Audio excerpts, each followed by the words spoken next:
Team's job here tonight, initially, is, yes, to try and silence the crowd if that's possible. They'll fire up as soon as Kyrgios does something special. But he needs to just keep his head down to the grindstone, as they say, and work hard and try to work Kyrgios into submission.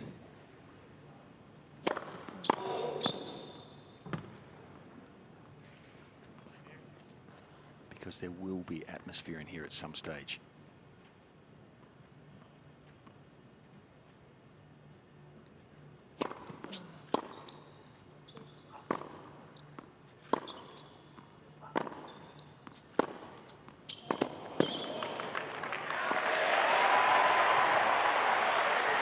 Didn't miss by much, but it is a good indicator of just where Nick is mentally. You have a tolerance for suffering tonight, going to be key for both of them. For Nick, in terms of elongated, extended rallies that Thiem will definitely play out here. And from Thiem's perspective, obviously, the crowd getting on him. They're revved up.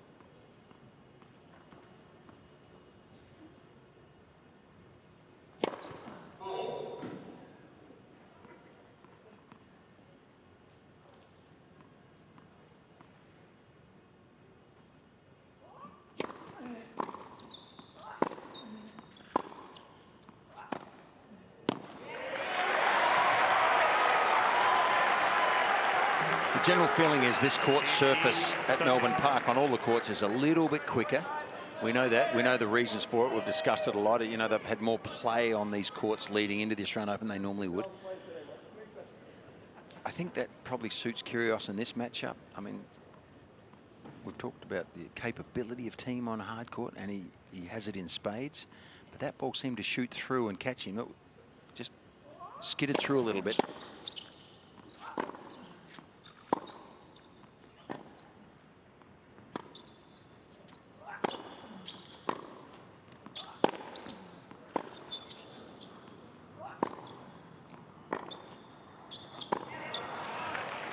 It's also a smaller court, and in general, when you play on a smaller court in terms of dimensions, it feels quicker. Whether it is or not is another matter, but just when it doesn't have the depth that Thiem obviously likes to return, he's going to be close to the back Thiem returning. When he's out on Rod Laver, he's not close to the lines people when he's returning that often. So, as you say, they're subtle, but they're big differences for these players.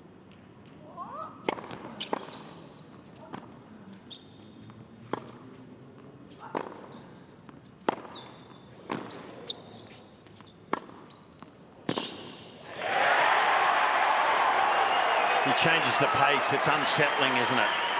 Like he hits a nothing ball 2 or 3 times and all of a sudden explodes with a forehand, and it unsettles an opponent.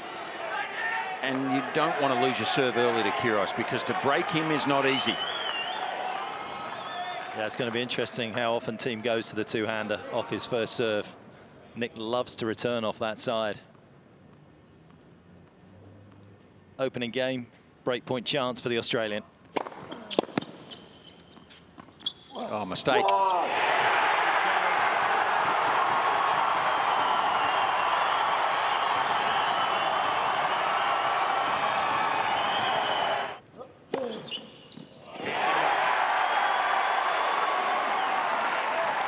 This serve is something special.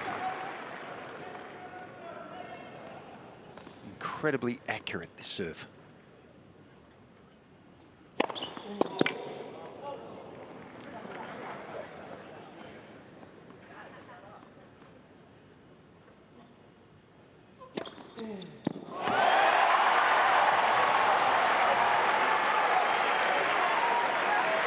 So this is what can happen. It's early days, we know that, but it is a huge advantage for Thiem if he was to win this first set, because that brings the physicality way more into the match, but not to lose it. Dangerous to lose it.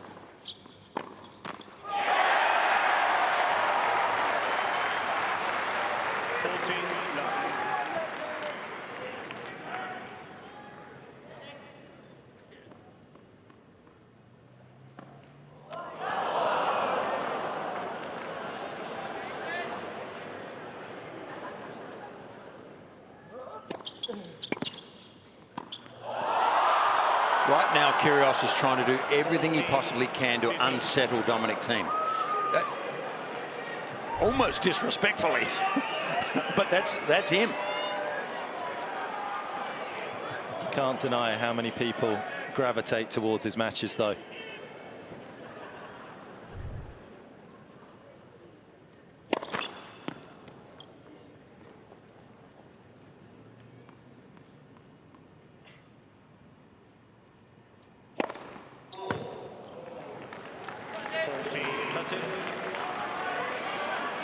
So he played that between the leg shot at 40 love. At that stage, he thinks he's going to hold his serve anyway, so he can take a risk like that. But it's not beyond him to try to break point down either.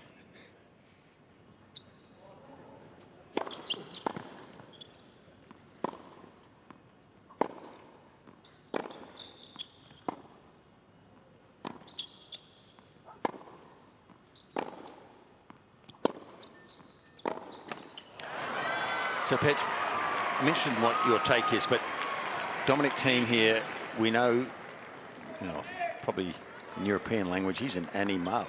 He can go all day, train the house down, tough to beat. So he needs to just make this match go as long as he possibly can.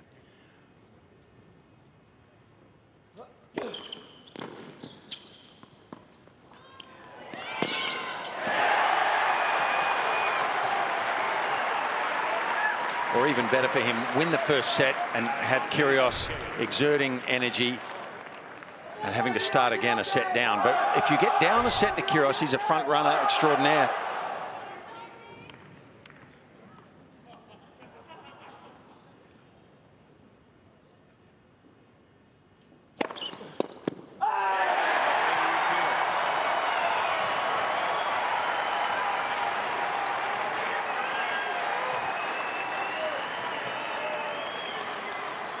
Well, he couldn't have asked for a more ideal start. The fans here to support him couldn't have asked for a more ideal start.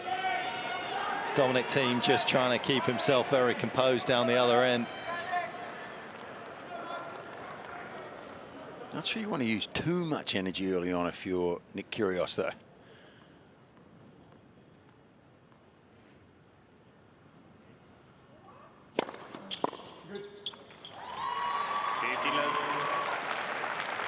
You know, in a strange way, Petch, there's Thiem's box there. He's got Alex Stober down the front on the right. His long-term trainer, physio. His father on the left.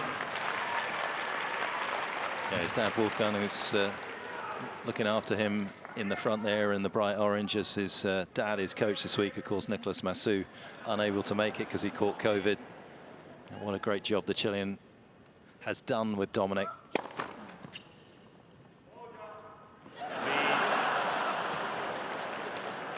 Dominic's dad, of course, a tennis coach in his own right as well.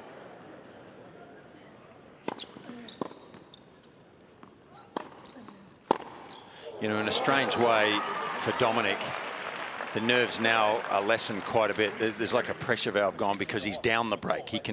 He actually will relax a bit more now. You can listen. Yeah, I do.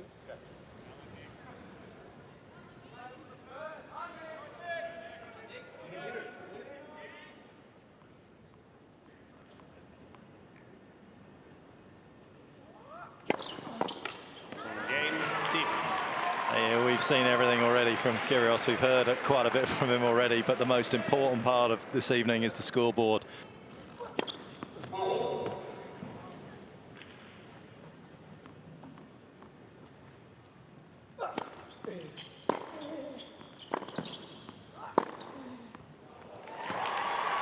How aggravated do you think Dominic Thiem would be at this minute? Not at all. I don't think he's going to be aggravated. He might have been a little put out that he's out on this court rather than playing on Rod Laver, which I think would have helped him. But once that sunk in, he's an amazing competitor. Amazing competitor. He doesn't usually get too flustered. His biggest problem tonight is what he just faced then, that serve. The reliability, the relentlessness of it.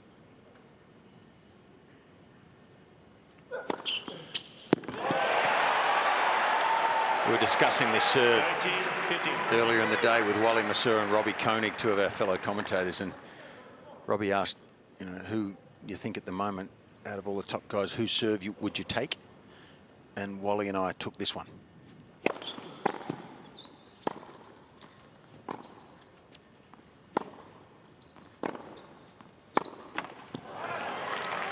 For a number of reasons. And I compared it actually to Pete Sampras's serve. I don't think his second serve's as good as Pete, but the first serve may well be, and it is incredibly accurate. And he serves well when he really needs to matter, when he really needs it.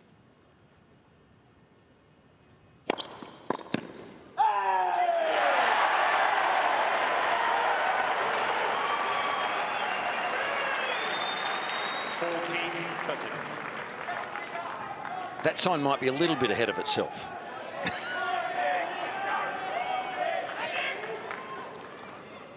You think?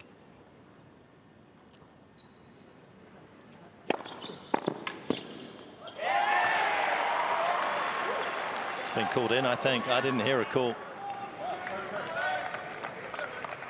Well, if the machine doesn't go off, it means it's in. You can challenge it. Yes. Technology's hard to argue with, Mark.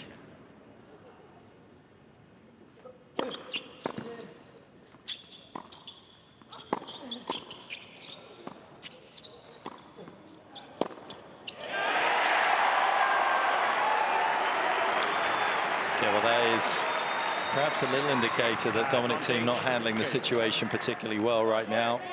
That was a fairly simple pass for him. He's overthought it. Kyrgios has got away with one. Yeah, the line was the play too, easy in retrospect.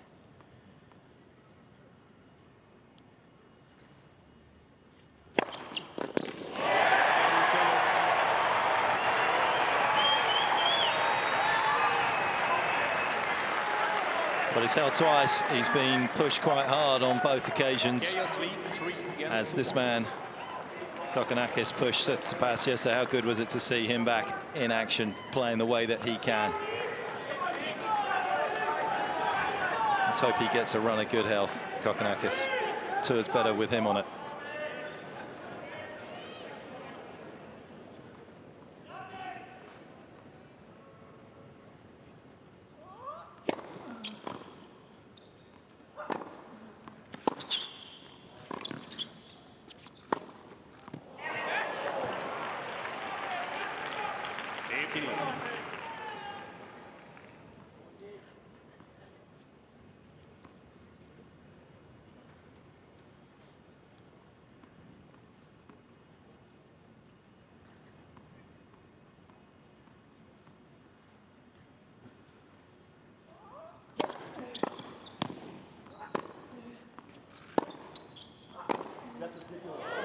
So good. It is ridiculous, ridiculously good.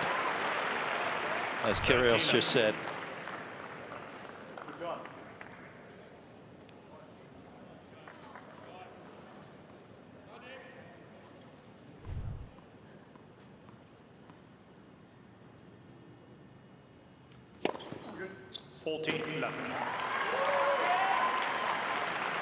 You know, when he gets down 40 love on the team serve, Kyrgios, he'll keep the points short. He doesn't want to expend that energy.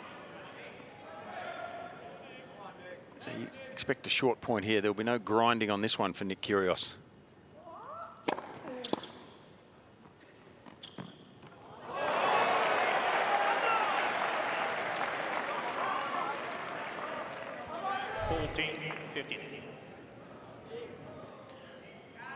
I think it's inevitable that this whole atmosphere and the way Kyrgios starts and engages with the crowd, that you're going to have some doubts early. It just takes a while to settle, even for a wonderful player like Thiem.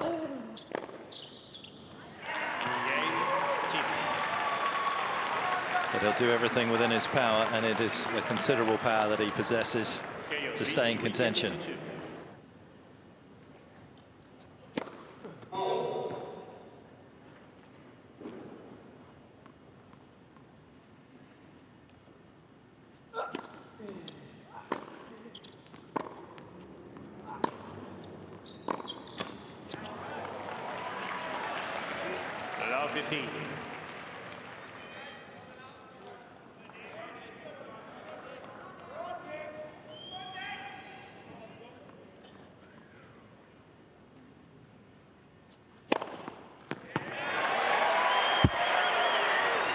the accuracy of his serve just... I just get staggered by it, how on the money. He hits it on a dime, as they say, so often.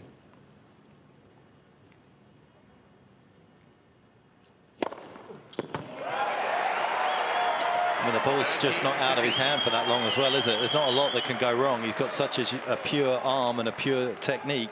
And you look at the ball toss, I mean, it literally is out of his hand and he's hitting it.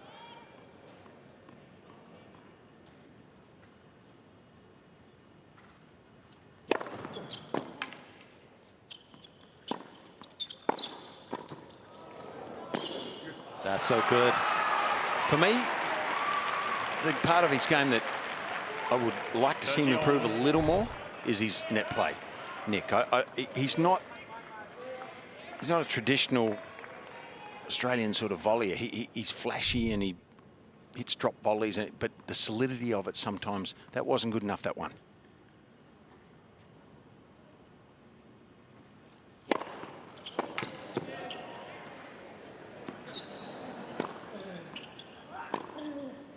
Oh, big miss from Thiem. He'll be disgusted with himself there. He was well and truly in that point, and he would feel that if he gets into a one-on-one situation from the back of the court, he's favourite. He just handed one there, but that's the tension.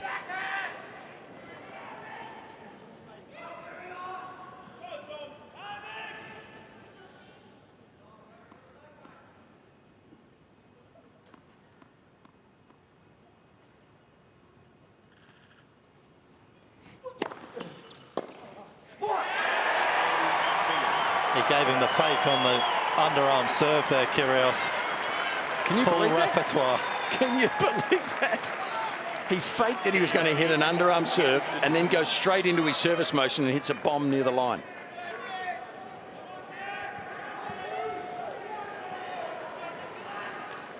And that's why we have a capacity crowd tonight.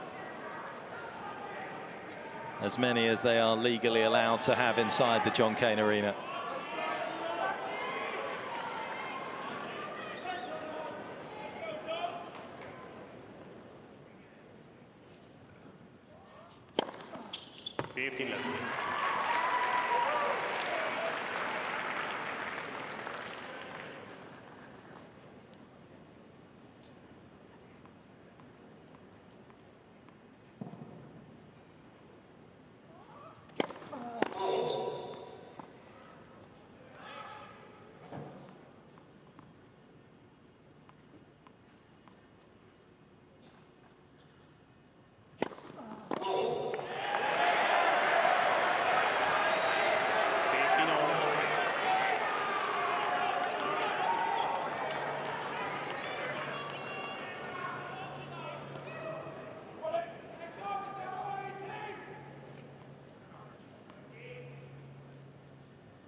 They made a movie about this, didn't they? What was it The Incredible Showman, wasn't it?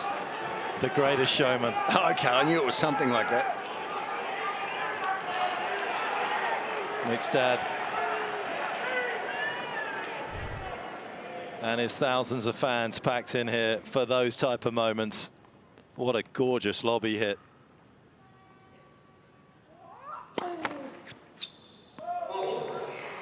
Please.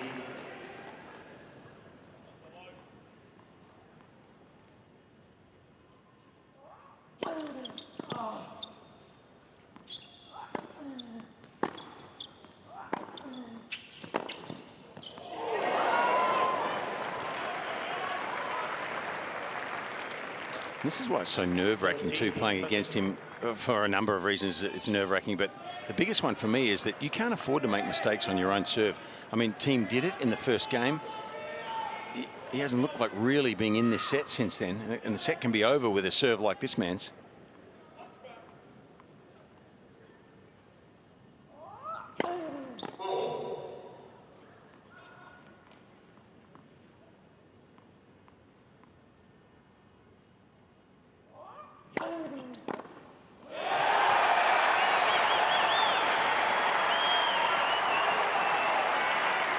It's a surface as well, unquestionably, that actually fits Nick's game, because any court he can serve big on.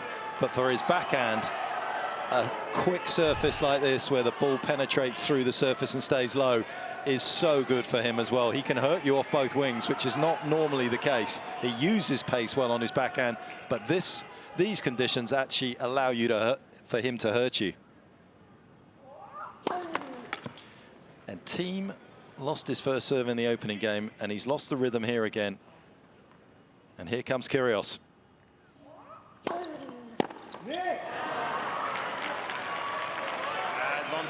Well, you just can't teach this stuff. You know, the ball comes onto the racket on a faster court, and it absolutely suits his backhand. He can generate more off his forehand with racket head speed. But yeah, you're right, Mark. Things are rolling along nicely here for Kyrgios, except for that last forehand miss.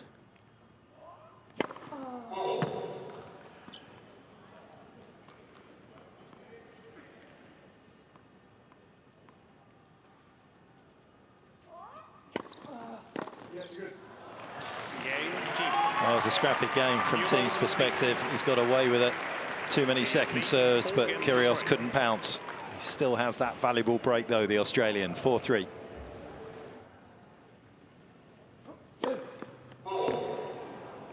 That's a bad sign if you start guessing where he's going on the first serve. That's what happened there with Thiem.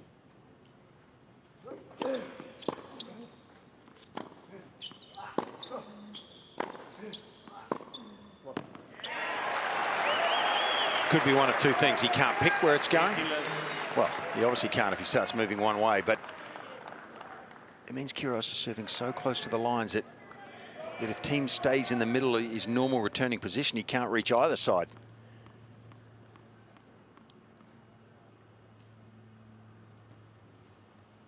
He guessed again, Mark. For me, that's a really bad sign. It means that he just can't pick where Kyrgios is serving. And his normal position is to be way back to give himself time. This serve's too good for that, though.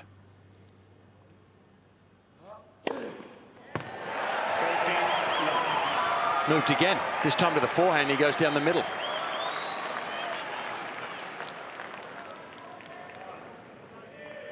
Nick's having a good serving night right now as well. He's up at 76% of his first serves going in.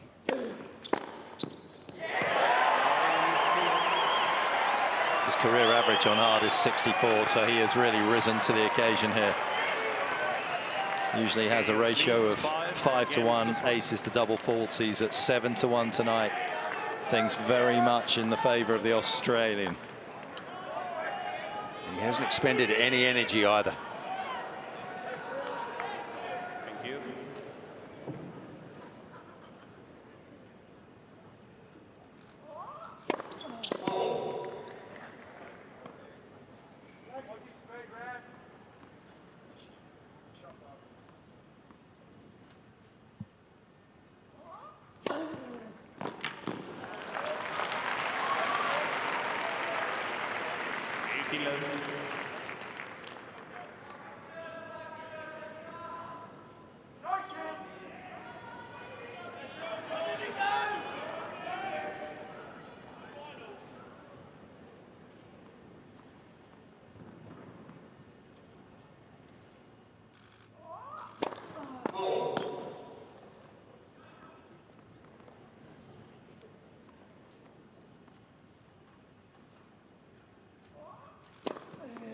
You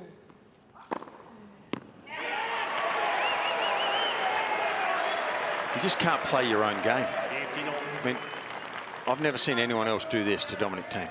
Throw him off so much. It looks like he can't play his own game, can't settle down and find the rhythm that he so loves from the back of the court. He's on the back foot constantly.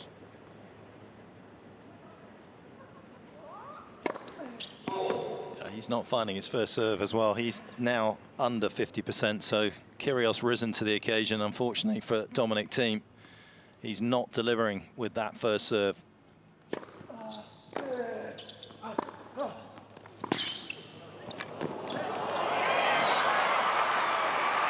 That, though, was very special and needed. 13-15. A little Austrian flair this time.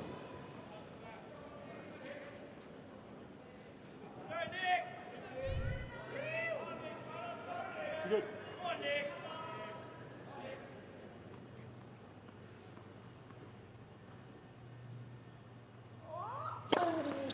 You're good. 13-15.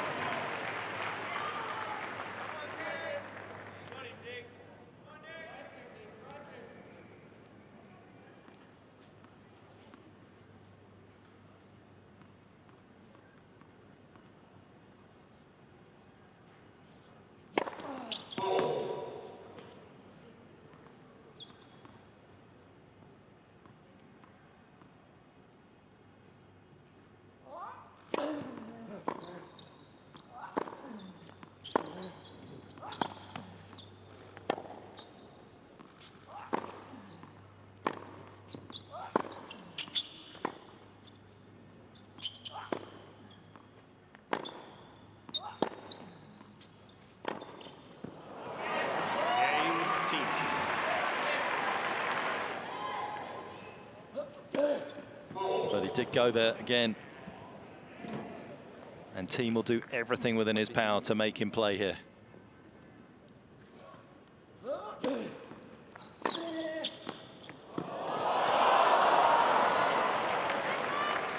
Interesting move.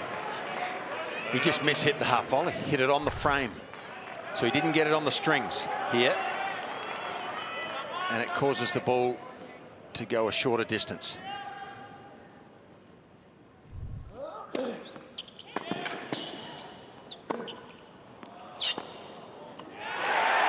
Thiem can't believe that's been on the line.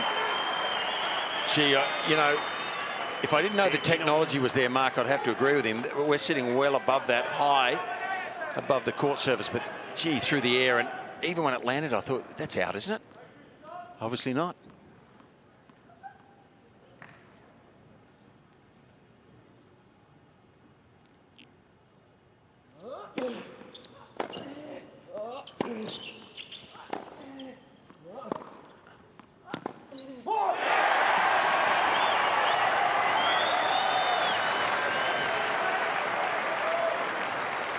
Normally, Thiem's not going to miss those two chip backhands, is he?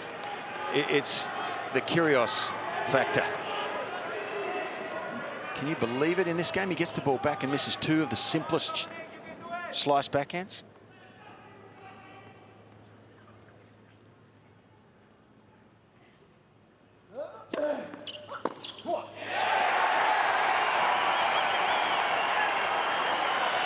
Well, credit to Kyrgios here. He's brought something new to this game. Serve and volleying again behind that. Thiem very wayward with the return. He looks a little overwhelmed with everything here, Dominic Thiem.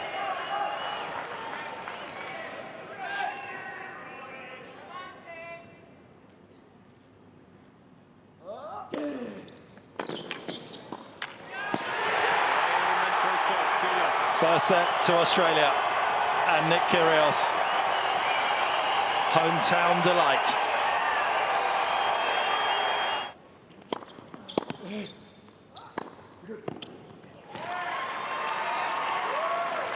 All he needs is one break, Thiem, to settle the horses, so to speak. He needs to just bring Kyrgios back to the field a little bit, get his nose in front. One break is what it takes.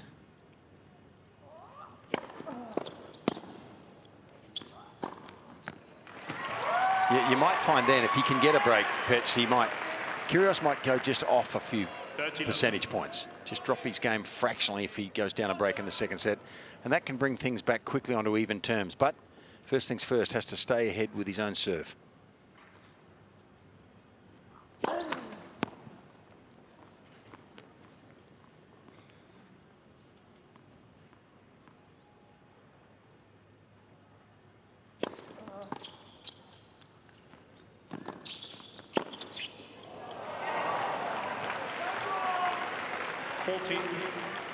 Love.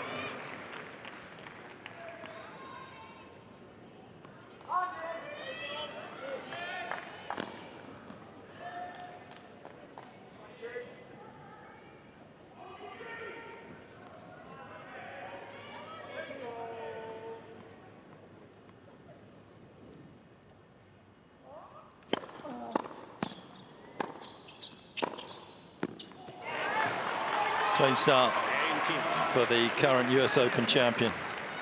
First game, second set.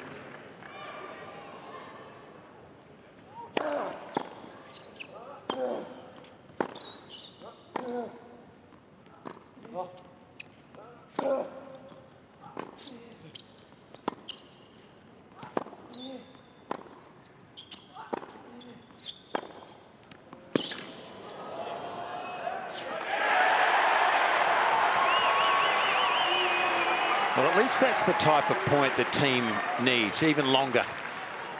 He needs to get his teeth into a few backcourt rallies with Kyrgios and see if he can just get a foothold.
Game on.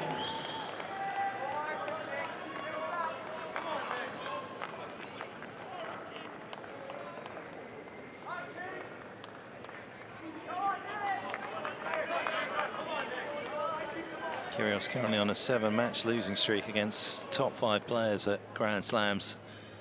This would be some triumph for the Australian.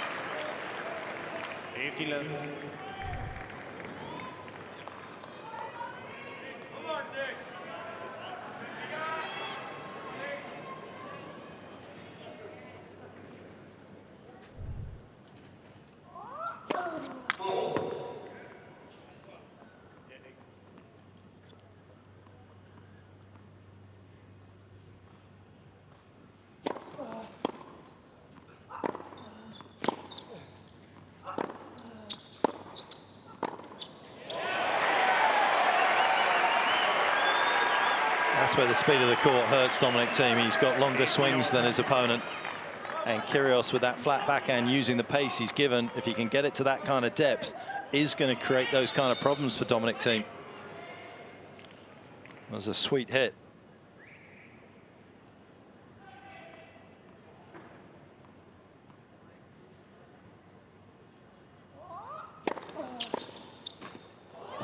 Well, that's not what Dominic Thiem needs right now. Wow. That'll get your heart rate up even more, because he knows how dangerous it is if he gets down break point against Kyrgios. That would be disastrous for the Austrian if he went down a break early in the second.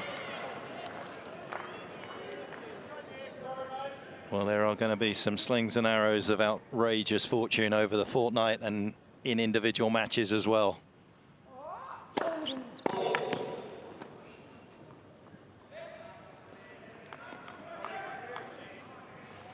You almost sounded educated there, Pitch. Wow,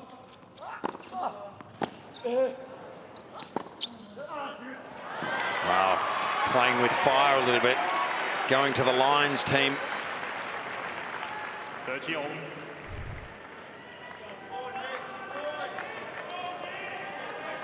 Forest School, Snaresborough.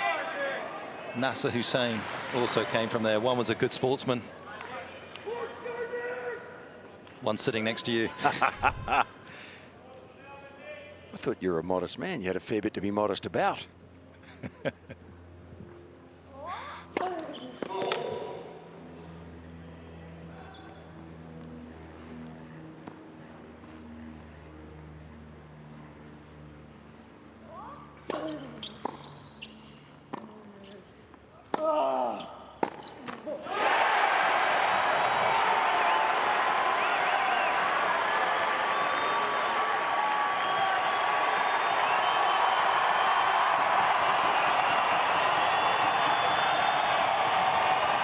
This crowd knows the big moments, don't they? Yeah, they do. It's the last night to party for a while. Let's make the most of it. Players are ready, please. Break point, Kyrgios. Big point, big play, big moment. Well, he's so competent when the ball gets on that backhand wing. You know, for most of us mortals, anything bouncing high there on an important point would have been hard to control probably, but he's so strong up there. Was able to play the shot that was needed for the moment.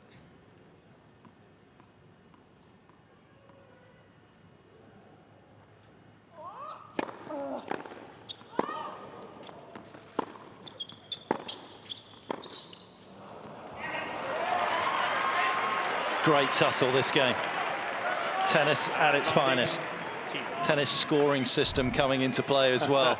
The pendulum swinging. It's unique, isn't it? I wonder if we'll look back, if Thiem does go on and win this, we'll look back at that break point and that high backhand he had there.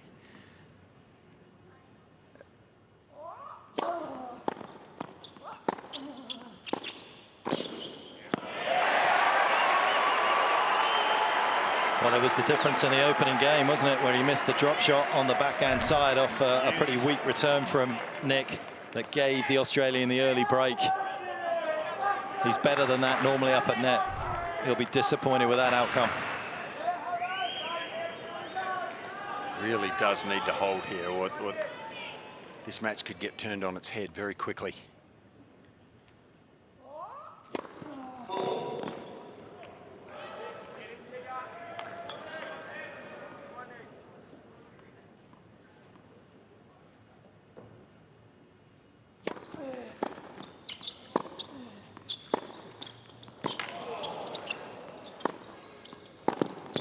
Oh, yes.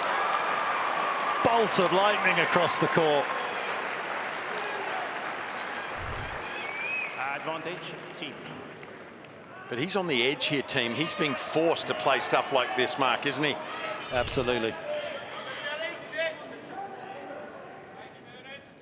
Kyrgios in this mood brings the best out of his opponents, even the elite.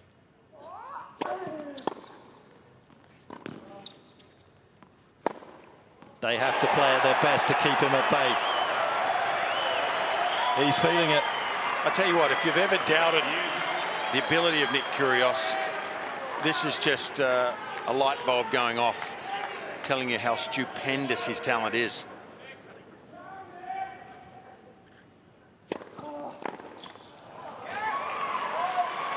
Advantage, Thiem.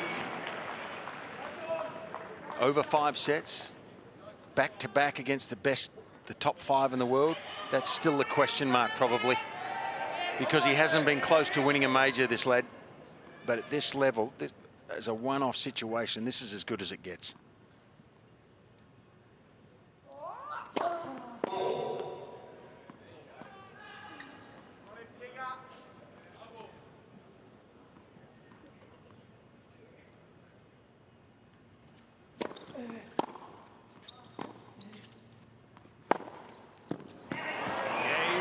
It travels long. The game goes on no longer. Team hangs on this time. A different scenario than the opening set. Nice nod from Dad.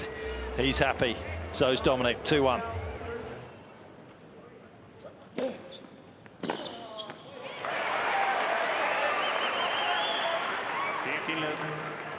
Well, I'm assuming that was a forehand that Thiem hit, but he's so far back and so far out of court, there was no camera range. Couldn't see it. He's got him. It's what they've come to see. And he delivers. How do you stand on that? Good. Okay. No problem. So Thiem is so far back as a tactic. A lot of players don't like it when he does that. They think it's disrespectful. But in this case, you can understand if Thiem's so far back.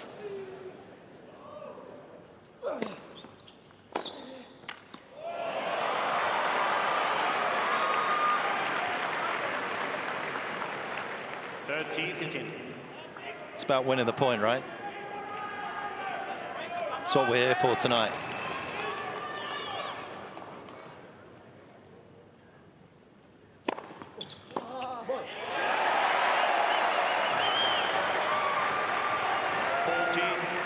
That first serve for me is as good as Pete Sampras. It's not quite as big. Not quite as big, but holy smoke, is that accurate? Time and time again.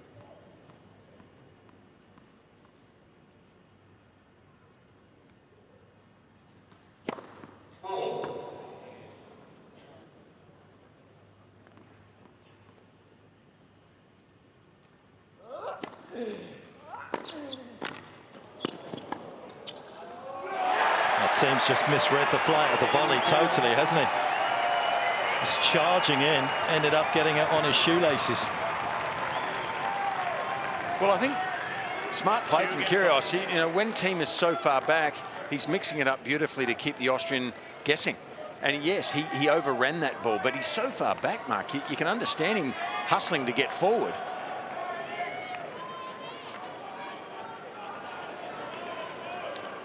How big is this second set? Oh.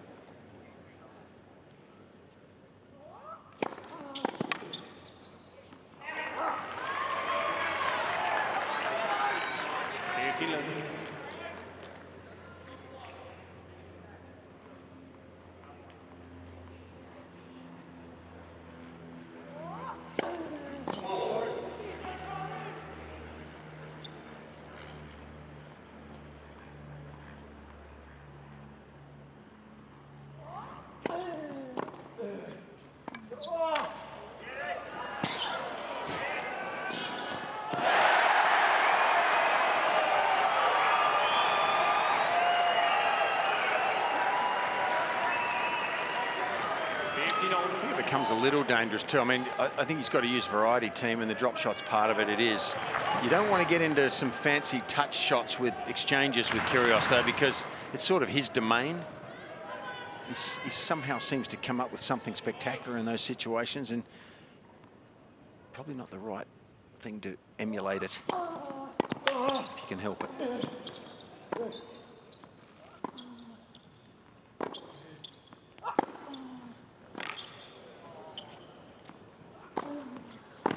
That's the stock standard stuff that Thiem needs.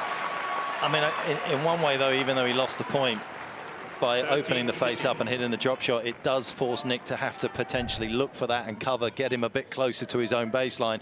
And then if Thiem can go deep with the ball, he gets it under Kyrgios's feet and gets him on the defense. Because I've been surprised at sort of how lacking in pace it looks like Thiem's ground strokes are from the back. Kyrgios is having no problem at the moment rallying with him. 14-15. I thought he would rush him a bit more than he currently is. With his power. Yeah. The team's power from the back of the court. So maybe he's just using the drop shot occasion to try and shift Nick a little closer to his own baseline so that when he does come fast, it's onto the Australian quicker. That's a hammer. That's 2-12 down the tee, and that solves any problems that he has in his mind. Team leads 3 games to 2. 3-2, second set.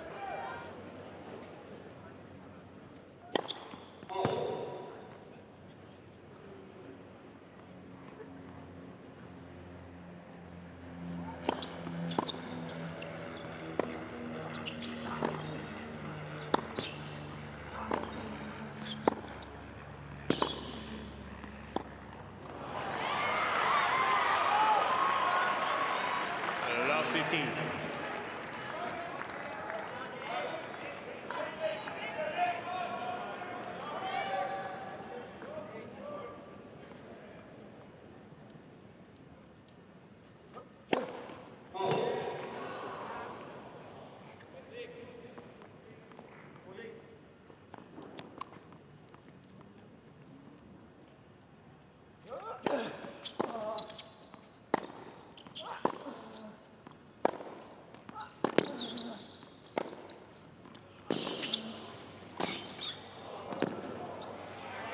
Oh, yeah.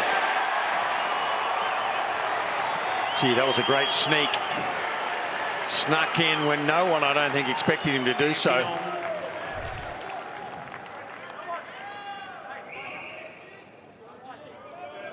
So disciplined tonight, Kyrgios.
Just not sure that's the play.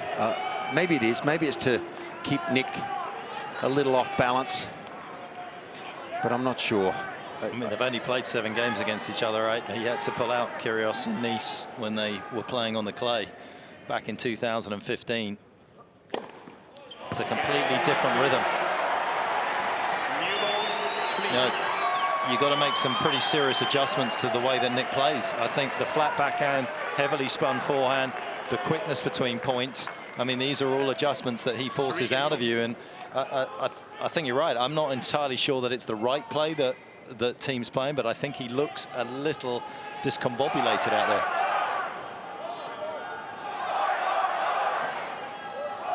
He certainly had a grimace on his face when he missed that short attempt, or the attempt at the short slice drop shot, and missed it. He looked a little out of sorts. So a long journey ahead for him here. New balls.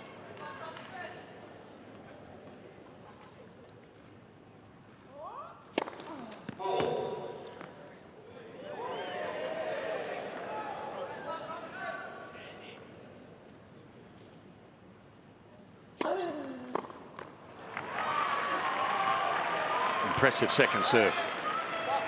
Went after it a bit more. Caught Nick there with the body.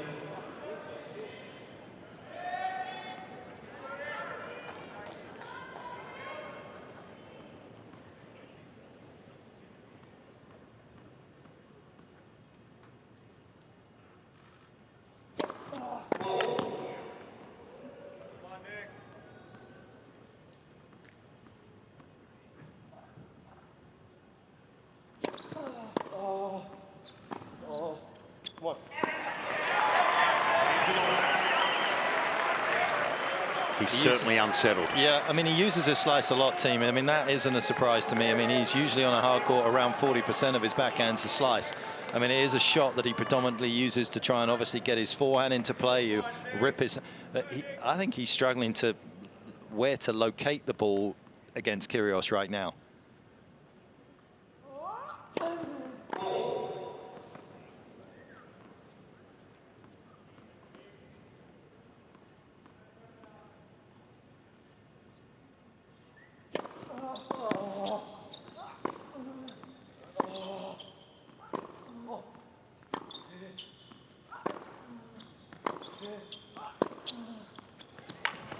Great footwork.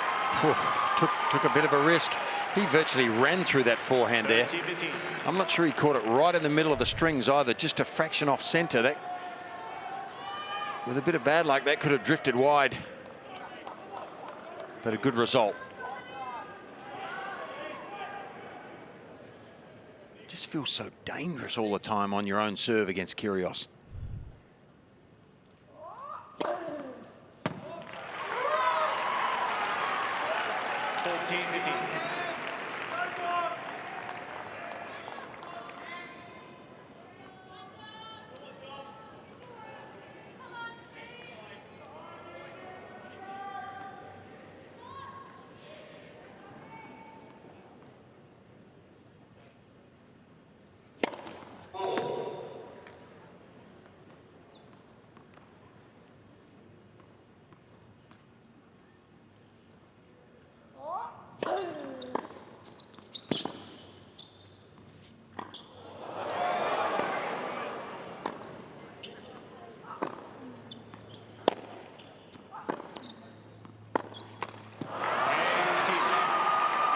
Kyrgios again injecting a little bit of his own brand of tennis into proceedings out here.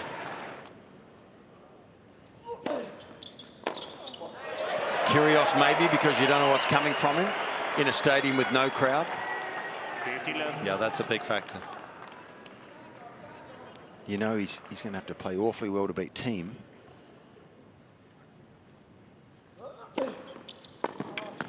And I hope that makes sense to our viewers because there's so many factors at play here, you know. Just the X factor of Kyrgios is making Thiem, in a way, not look like he is a #3 player in the world.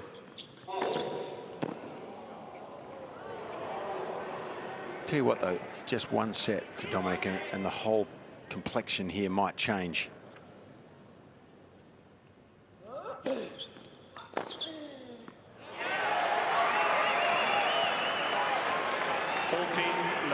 You're going to see him mix up his return position at times, Thiem. Nicholas Massou coming in 2019, their first big win together. Indian Wells almost instantly cemented their relationship.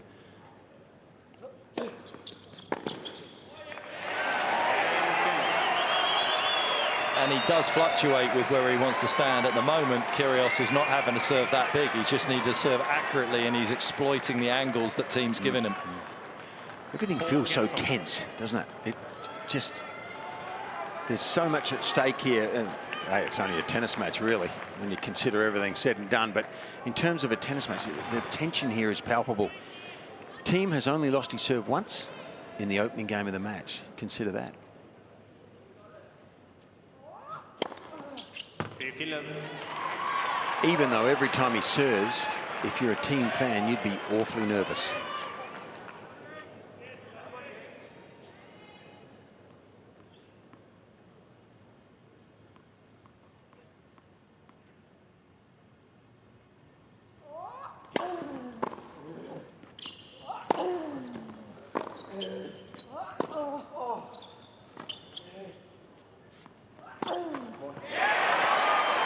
See, I find that incredible. That shot from Kyrgios was a really poor shot that bounced in the middle of the court. Under normal circumstances, Dominic would just hit that for a winner.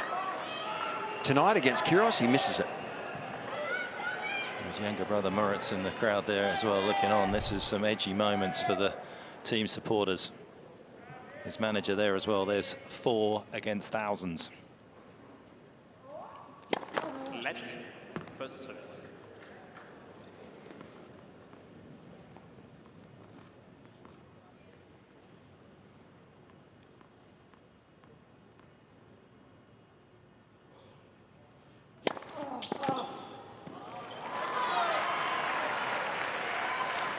30-15. We know how good Kyrgios serves, but it's such an important factor in this match how well Thiem serves. If he serves like that, he'll be able to fend off the Aussie, you would think, to a large degree on his own serve, and then have a chance to work his way into the Kyrgios serve eventually. But if he doesn't serve well here, it could spell a lot of trouble.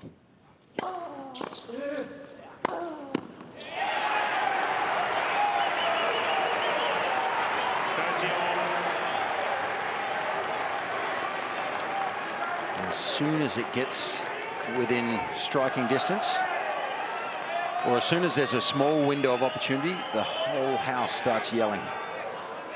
Atmosphere goes through the roof.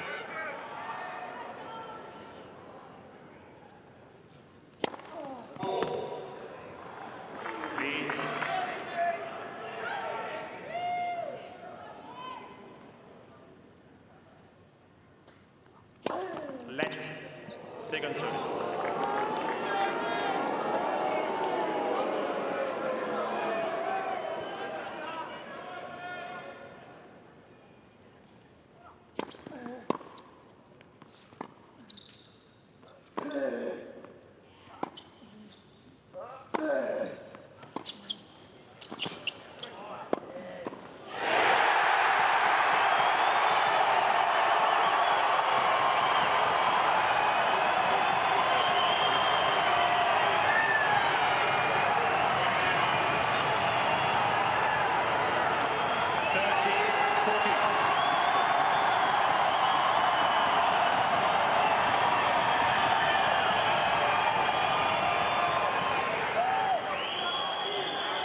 Another big moment has arrived for the Australian.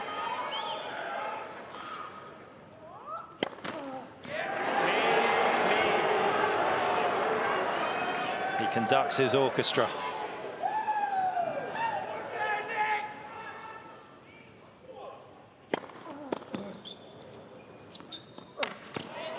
That is the courage of a lunatic. That's called nerves of steel. Wow. I think one small thing, though, for me as an Aussie, that this crowd needs to maintain their respect for Dominic Thiem. And there was a couple, an isolated group there who didn't. I hope that changes. But wow, what a moment for Dominic Thiem to get out of that.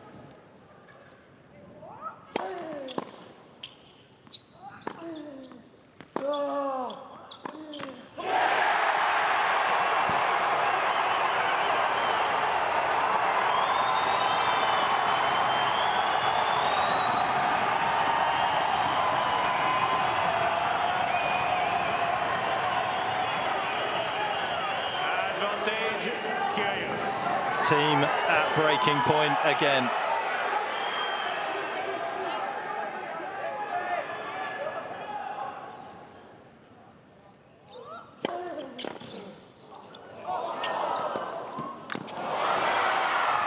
Fearless. Well, let's not underestimate how much guts Dominic Thiem used there on these last two break points. This became very awkward. The miss-hit return, gee, handled that with aplomb.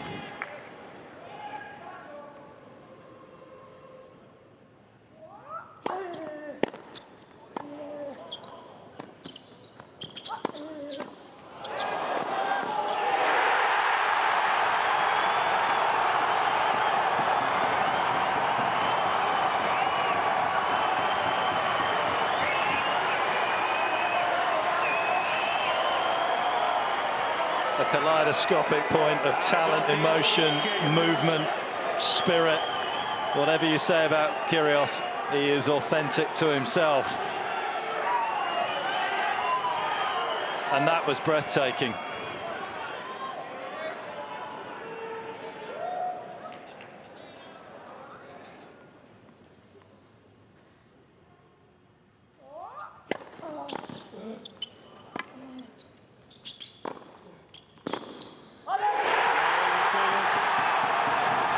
Fabulous.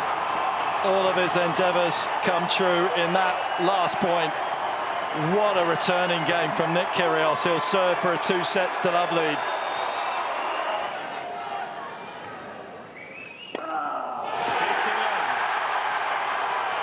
Might be the first time he's gone down the tee on the deuce side on the first point of the game. Don't think I've even seen Nick Kyrgios this pumped up.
Three set points.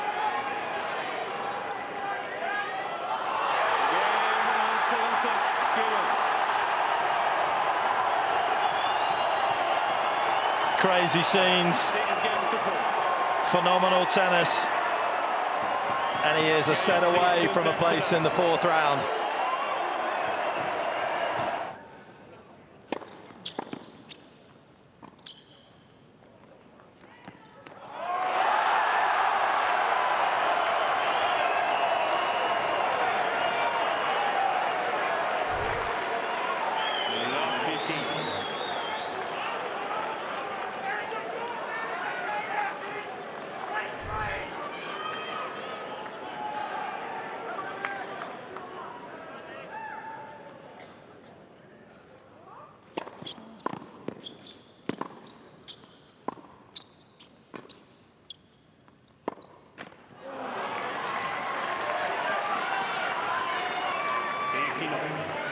Three times he's come back from 2-sets-to-love down. Dominic Thiem, of course, very famously recently at the US Open against Sasha Zverev in the final. That will be fresh in his mind.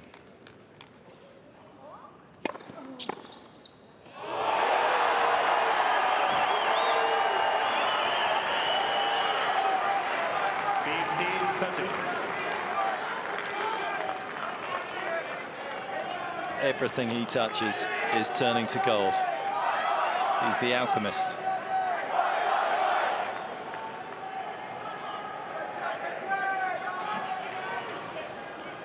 It's just been taken away from Thiem, the ability to compete in this to a degree, hasn't it? You know, you've seen players, I mean, we're just expecting that to happen now. You've seen players play this well before, but Dominic Thiem right now is not having a say in this. This is otherworldly It's right now. 15-40 again, Mark. I mean, if he breaks in the first game here, you can just see him steamrolling here.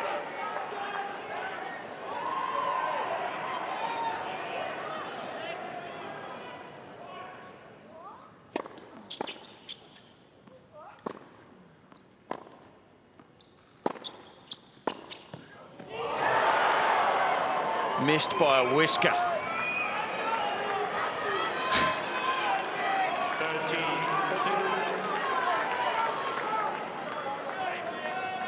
Dominic Thiem looks as though he's caught in a riptide right now. He's just got to go with it as long as he can and try and hang on. Almost got to let yourself go out to sea a little further and then swim laterally along the coastline before you come in.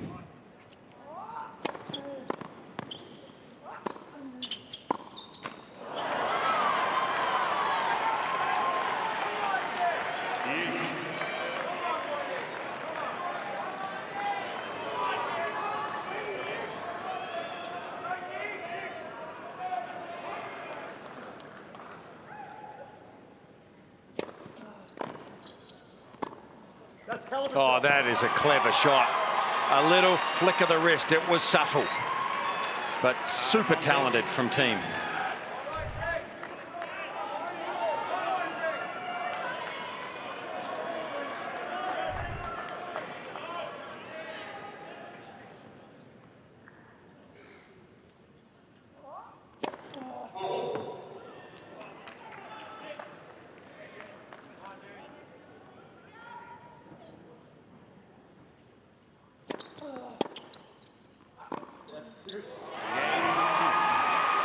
Complicated, stressful, but ultimately successful in that opening hold. And there's the serve out wide. You don't have to go big down the tee too often just to keep your opponent anchored to the spot. And there's a lot of intelligence about the way that Kyrgios plays tennis.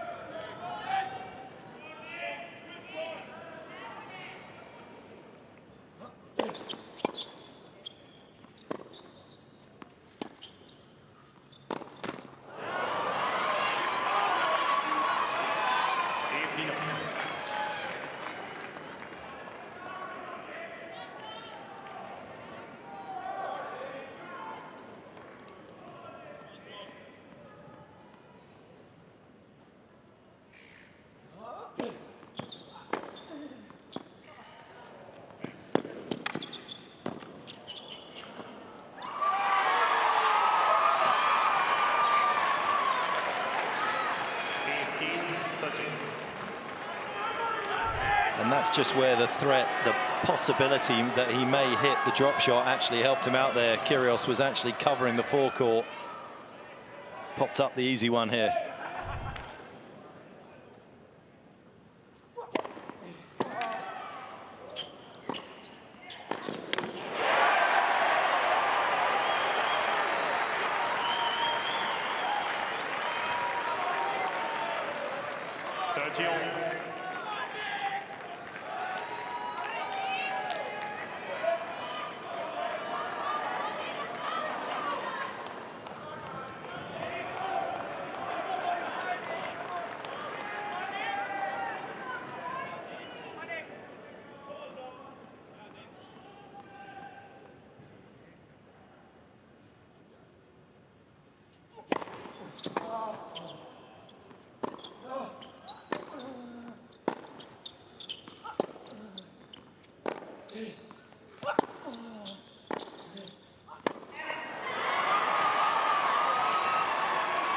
And time for something new. Break point for the first time in the match for Thiem.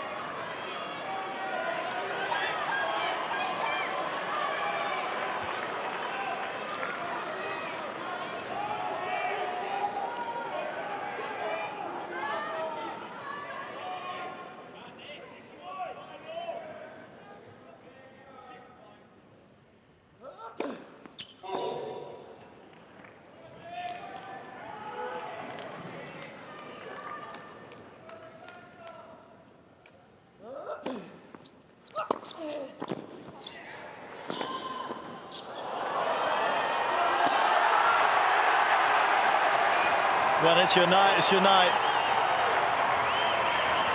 No one can tell me there wasn't an element of luck involved in that. It was intentional, but there was some luck there.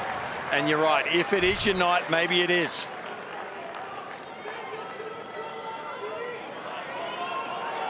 So hard to have control on the way he hits this ball. You need a tiny bit of luck. And Dominic must be feeling, well, is it the night that's not my night? It's just in the back of his mind now.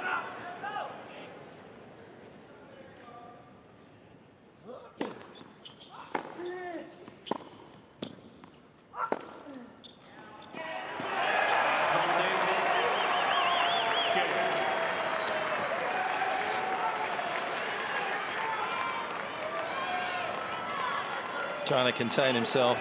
You just wonder whether you get to a stage after 90 minutes where he needs to almost just release some of the pent-up frustration.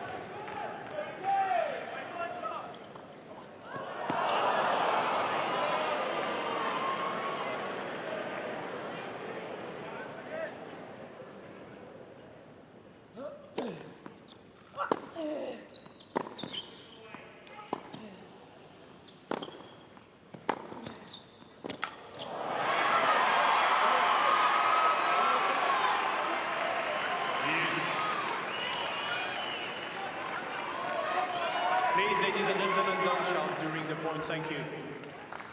Only shout when I want you to shout.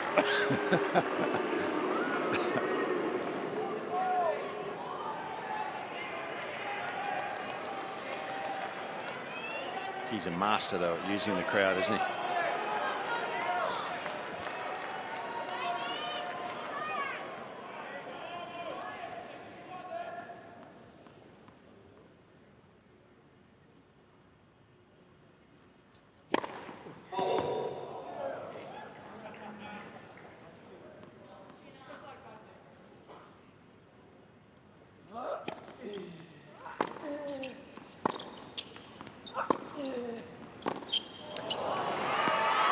I wonder where, on the scale of Dominic Thiem's past and his playing history, I wonder where this sits, this situation, in terms of difficulty factor. One of the most difficult, I would think. Yeah, but also one of the most fun as well. I mean, this is why you train, right? Not to play behind closed doors. If this isn't something that you embrace and enjoy, you're probably not in the right game. And I think his personality is one that can handle it. You know, he just needs to be here, still involved in this match, in another hour and a half. If that happens, he's a big chance. Tennis is about matchups. This is not a great matchup for him in these conditions.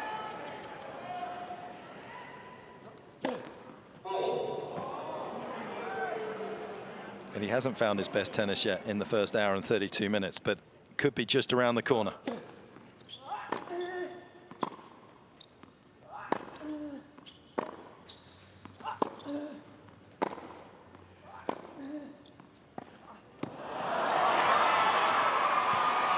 Because if that happens a few times, it might happen more than a few. So that's where Thiem's mental strength has to stay firm if he's a chance.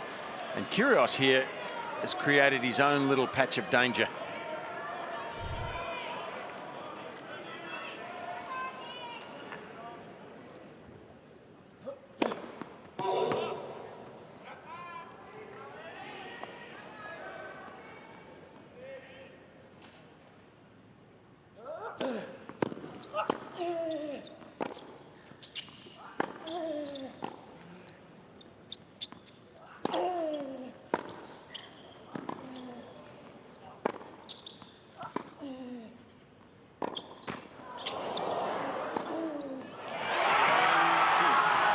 Patience is an action, and he has waited patiently for the chance to break, and he was good enough to take it third time round.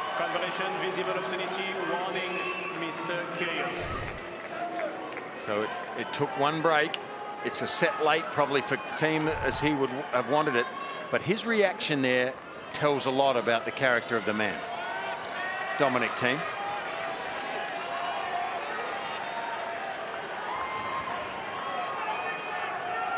Virtually no reaction when he finally broke the Kyrgios serve.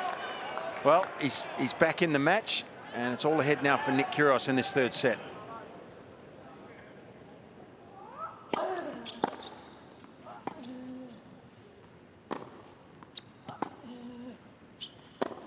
And this is where Kyrgios can drop his percentage of play here a little bit. He can drop off the peak that he's been on, and that's what tennis is about. These peaks and valleys of form during the course of a long 5-set match. That's what's so intriguing.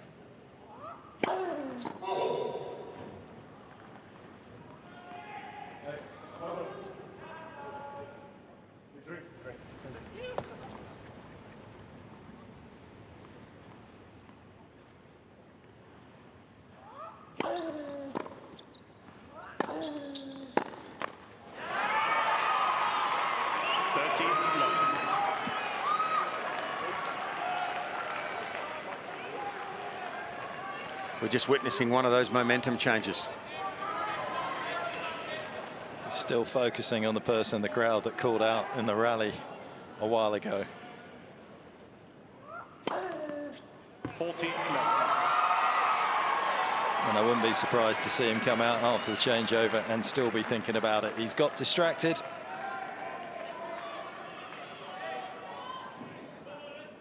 A determined team looks to push on to 3-love in the third.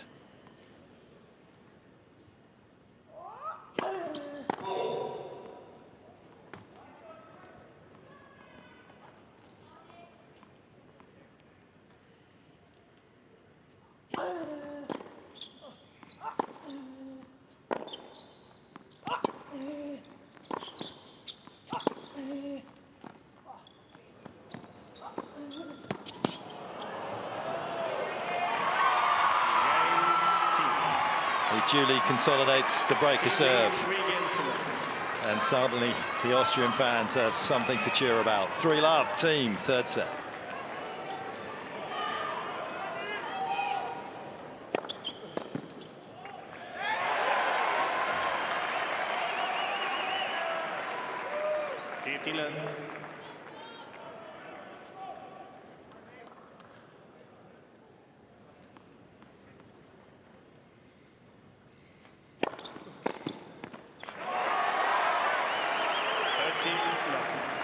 Gee, Nick, though, is dwelling on that break of serve, isn't he? His body language is saying, I'm still annoyed with losing my serve 2 games ago.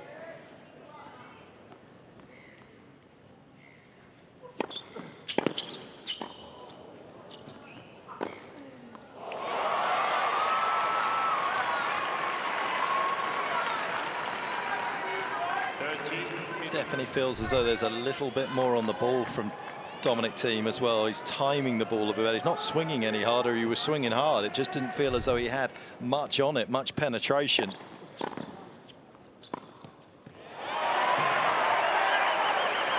probably a combination, though. Kyrgios' adrenaline might have dropped off a bit now that he's down a break in this third set. That can contribute.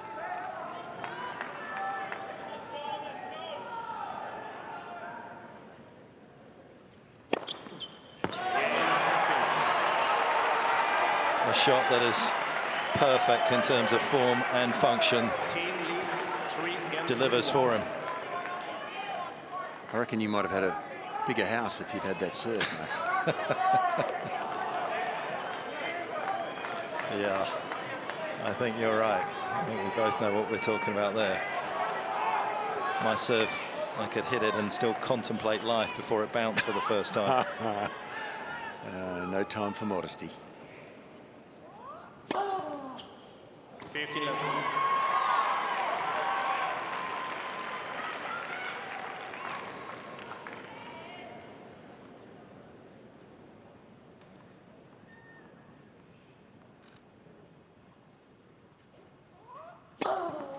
Yeah, good return, Nick. Well done, champion.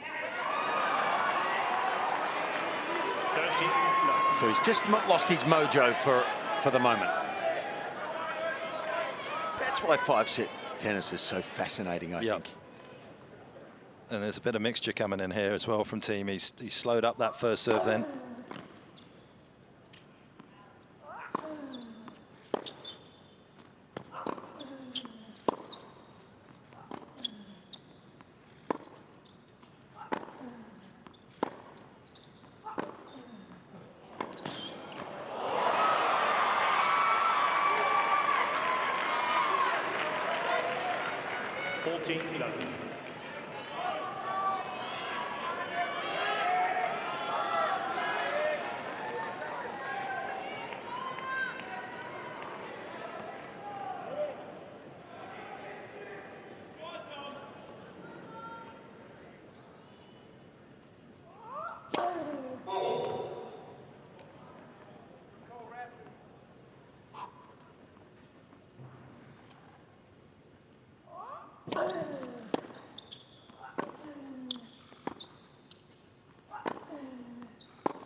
Firm grip continues on this third set for the third seed. Team leads 4-1.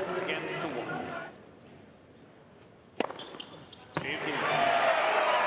Is this serve, well, he's broken it once, but it is a very difficult thing to do.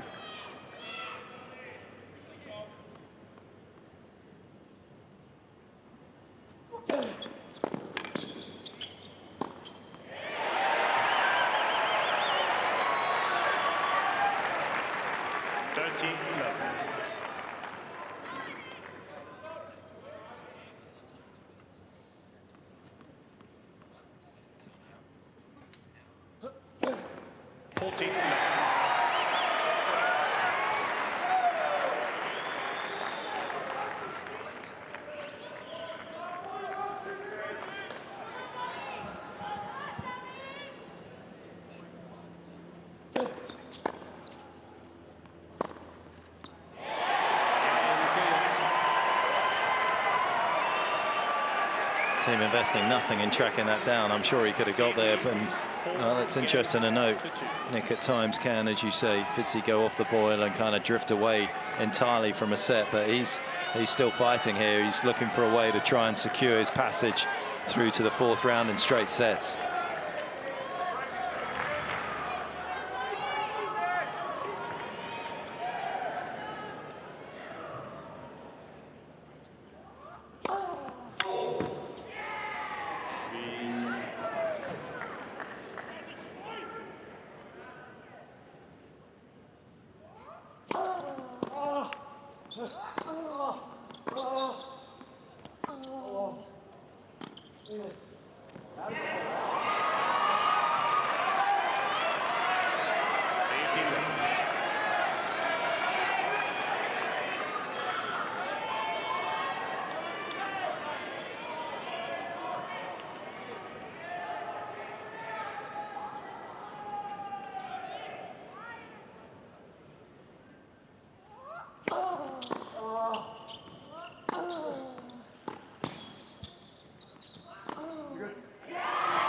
So just getting Nick Kyrgios to work a little bit harder too. 13-love. So there's pros and cons here for both players, and it's, gee, there's a plethora of scenarios, isn't there, facing us and facing them. But the longer these longer points go on, the better it favours Dominic Thiem. First service.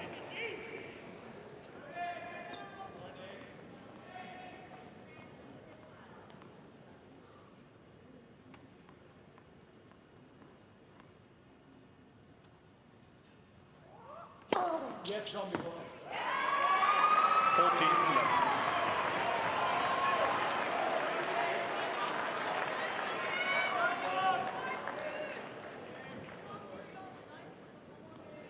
Super dominant serving from Dominic Thiem in this 3rd set.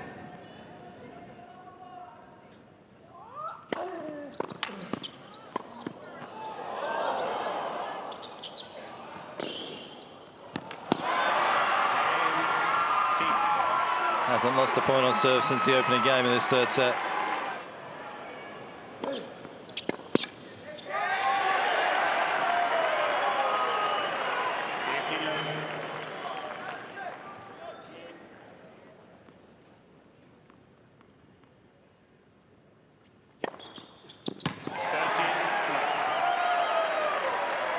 Just lost to Borna Coric the week before the Australian Open. Still struggling a little bit with an ongoing knee injury, so hopefully things still okay for him.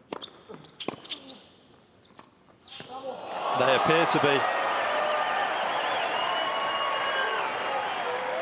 14-love.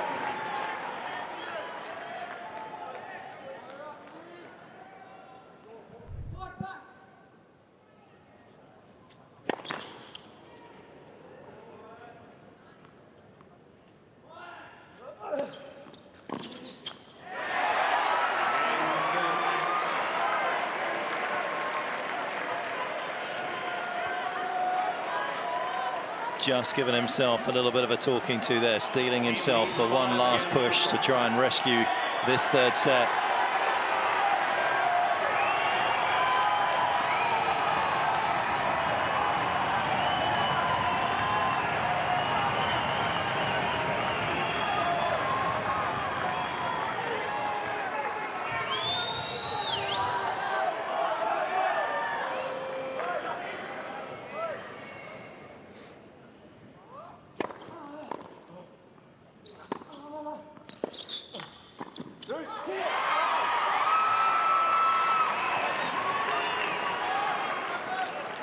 He hates getting behind in a game, Kyrgios, doesn't he? He wants that first point so it can start building the pressure. And mentally, he doesn't like to be behind here. Makes it a longer journey to win.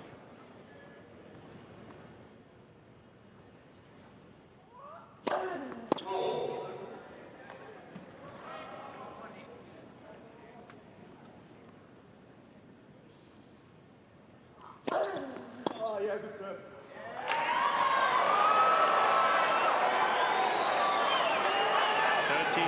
It was a good serve. It's exactly where you want to serve to somebody like Kyrgios. tuck him up. He's looking to try and possibly hit it and come in behind it.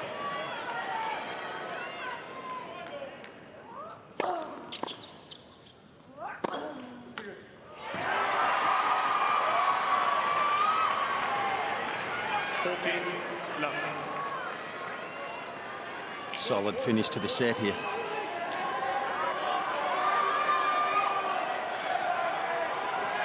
The beginning of the fourth will be interesting.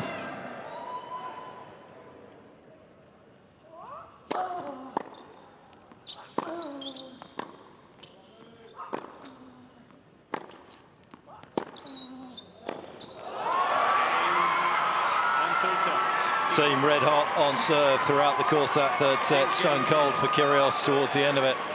Couldn't pick up points.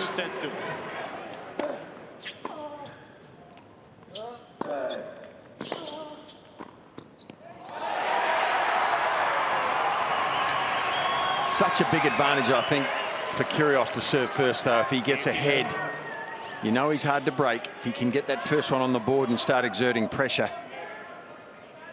it won't be easy for Dominic.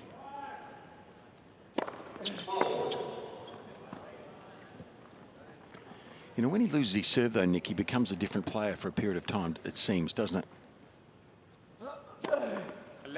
Second service.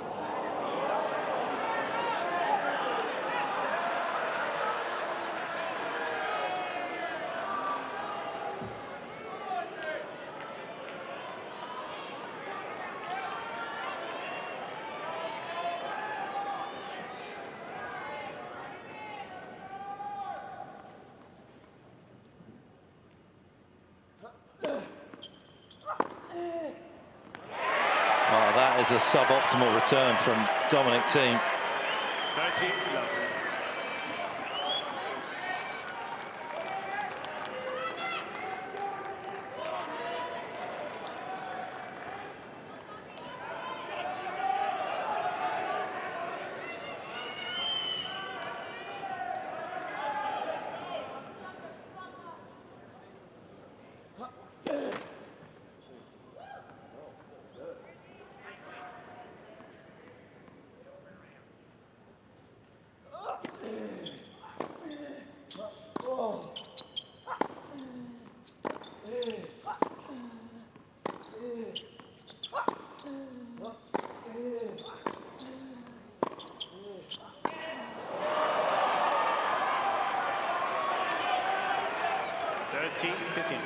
So when he doesn't vary the pace, Kyrgios, to me, it reduces the chance he's got of winning the point. If he just goes toe-to-toe with Thiem, that's the way the Austrian likes it. And I think the secret ingredient for Kyrgios from the back of the court is to mix the speed.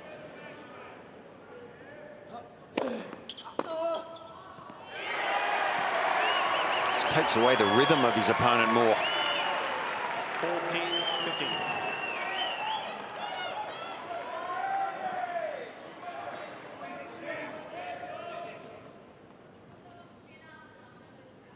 He's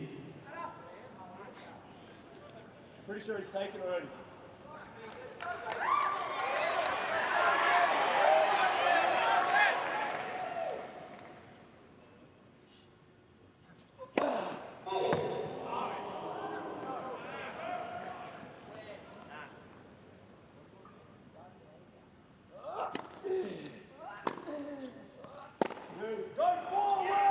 He certainly lost a little bit of concentration, hasn't he? But I mean, that's him.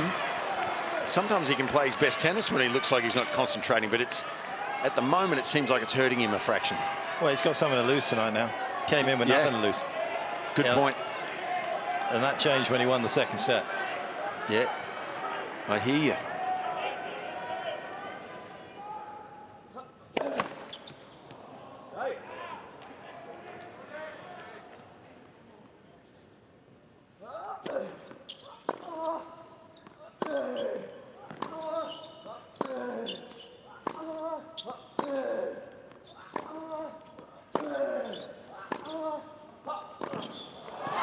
He's not going to win his fair share from back there doing trading blows, I don't think.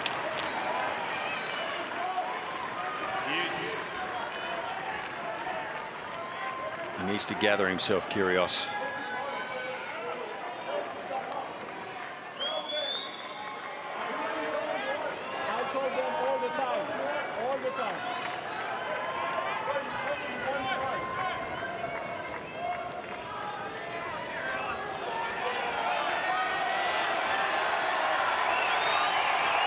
He needs something to have a crack at, doesn't he? He does. He wants to immerse himself in the mayhem.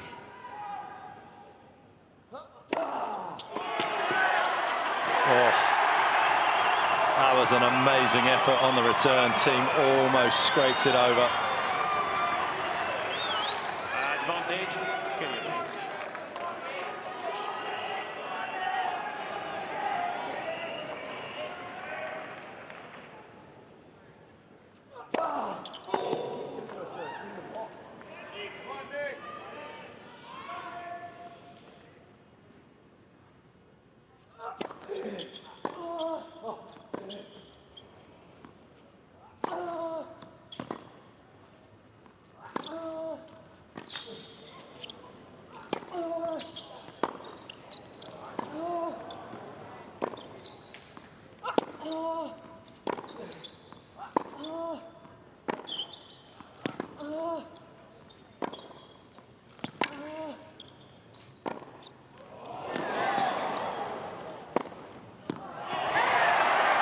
Fabulous effort from Dominic Thiem. In charge, then suddenly had to scramble, but his application is sensational. And surely, if you've been watching this match at home, you're not going anywhere. Surely. Don't tell me you are, please. But if you've just tuned in, don't you go anywhere either, because this is going to get really interesting, you would expect. Could it get more interesting than it's been so far, Mark? That's the question. Thank you. Thiem now has his teeth in the match, doesn't he?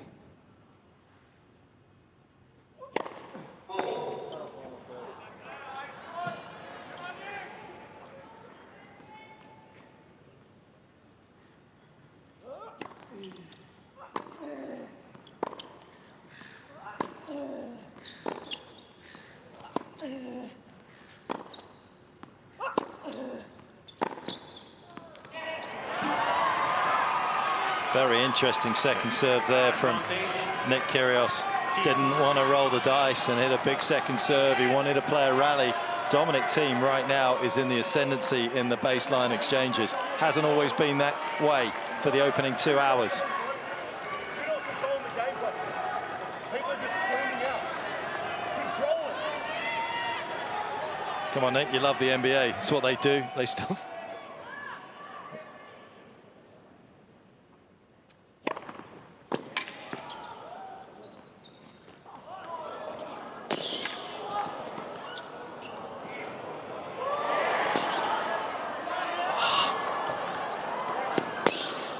Oh, my giddy aunt. What are we seeing here?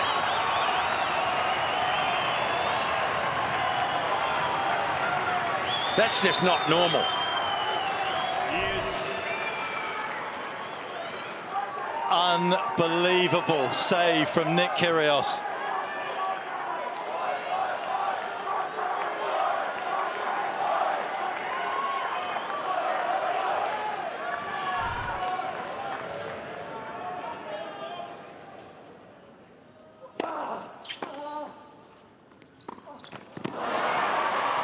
Well, he changed his mind 2 or 3 times before he hit that ball. Advantage, Surely. Thiem. He could have done anything with that Kyrgios. He throws that point away by being unsure which way to approach it. And oh, what's coming next?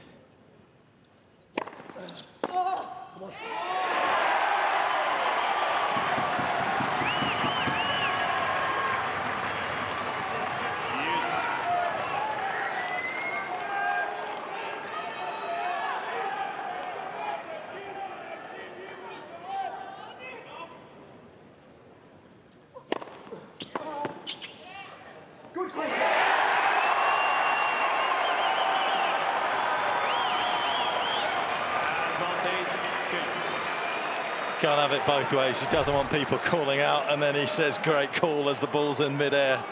Well, he gave the compliment to the guy behind him for making the call.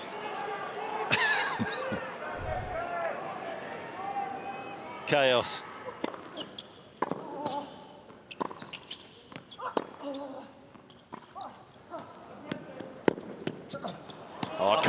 composure from Thiem too. Yes. And we have a free seat to this.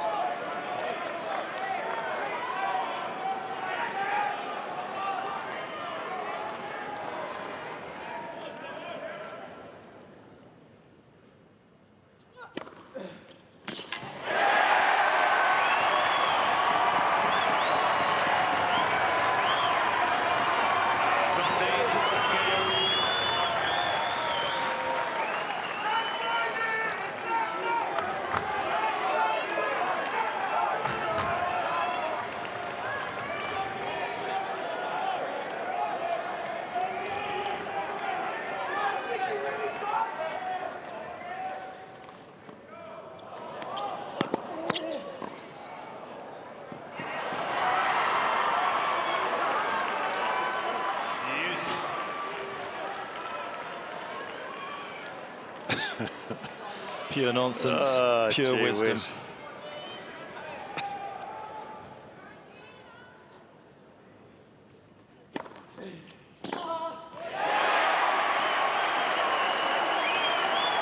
Advantage, Kyrgios.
He so often hits the shot you don't think he's going to hit, doesn't he? Those two backhands he hit there were extraordinary. The first one that he rolled across court in the middle of that rally, Kyrgios. I know he lost the point. What are the thought processes? They're just different.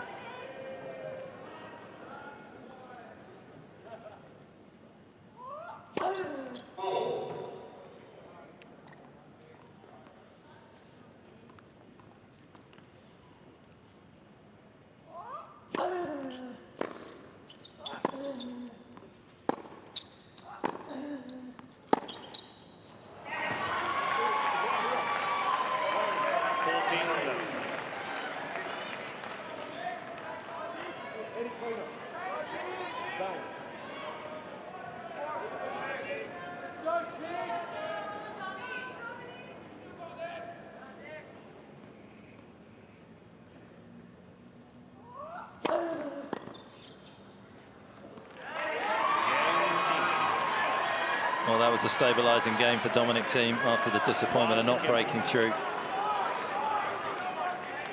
Well, we're gone with a win predictor. So from the start of the match, it was a 70% chance of a Thiem win. We're now at a 64% chance of a Kyrgios win.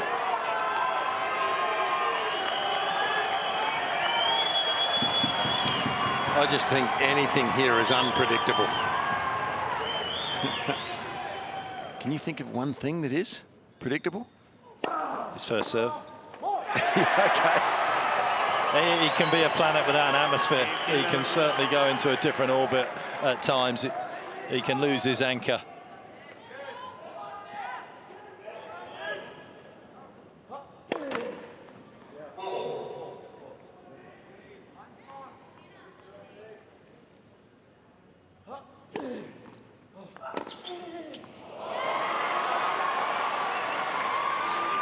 A stroke of real beauty and effectiveness. I think we've seen the full bag of tricks, haven't we, up until this date? It's whether they can continue to foil Dominic Thiem.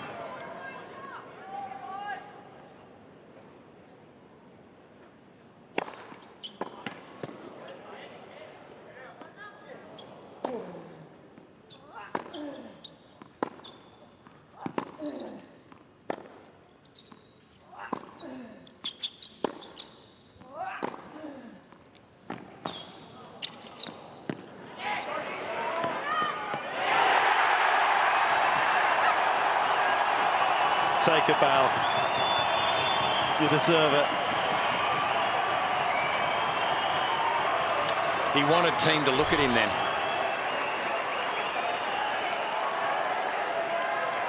Bad drop shot, wasn't it?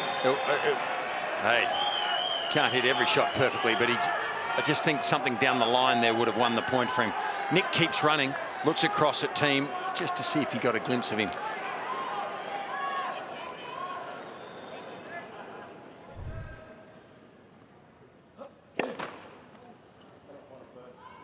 The magnetic madness of Nick Kyrgios.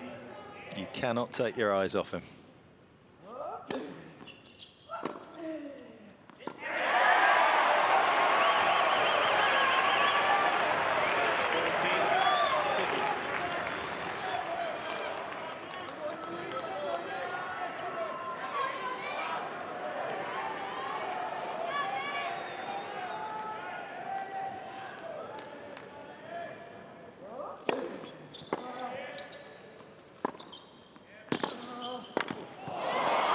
Some shot on the stretch. How strong he is out wide.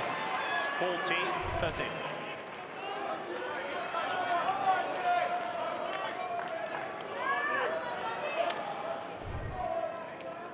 He's a bull. He's definitely making more returns now as well. Asking a few more questions of the serve of Nick Kyrgios.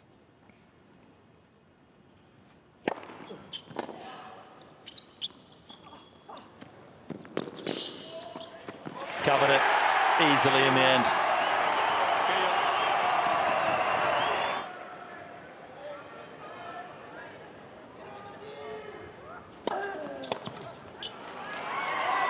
He just continues on. Thiem, he's like a train that just keeps puffing out smoke. Here he comes.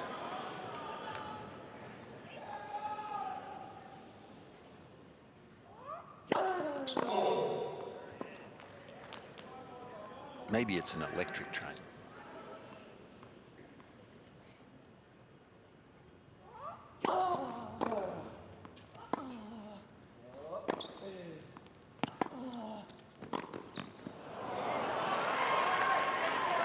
So trying even something we hadn't seen tonight, really. And just a little bit of desperation in Nick Kyrgios. It's understandable. He knows that Thiem can play not only 5 sets, he could go 7 if he needed to.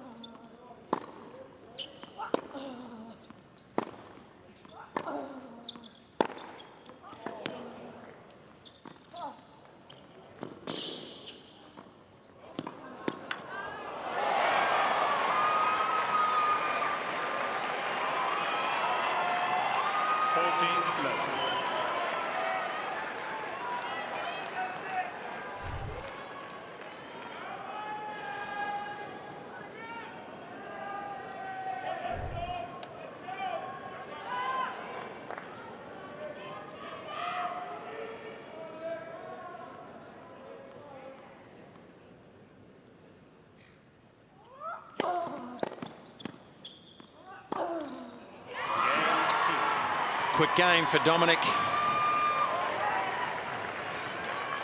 And every service game now that Kyrgios comes up to serve, he's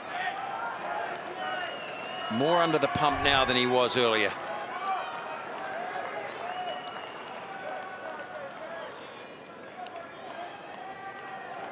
Well, you've always got to study the fine print when you take on Nick Kyrgios.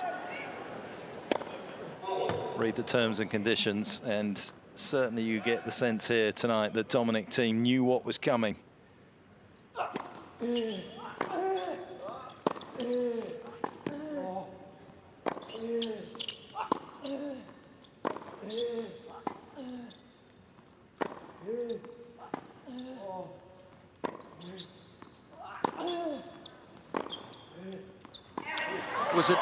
Was it a Bibi Bakila, the marathon runner, who said, Love 15.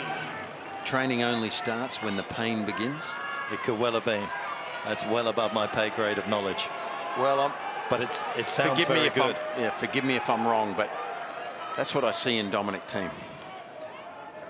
Now the match starts for him.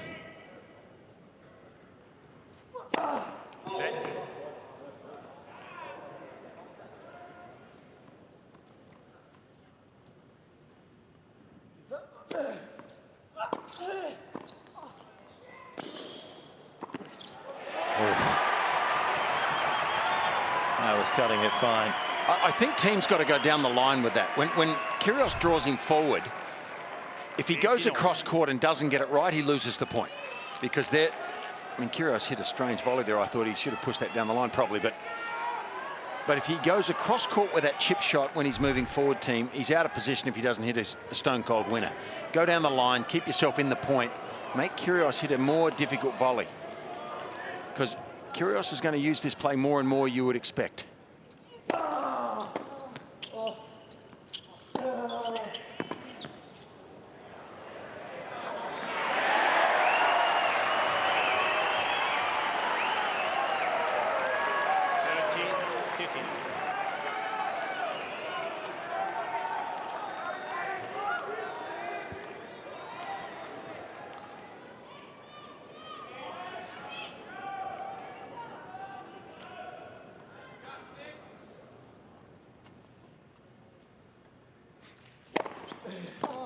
Get out, champion. Get out. Get out.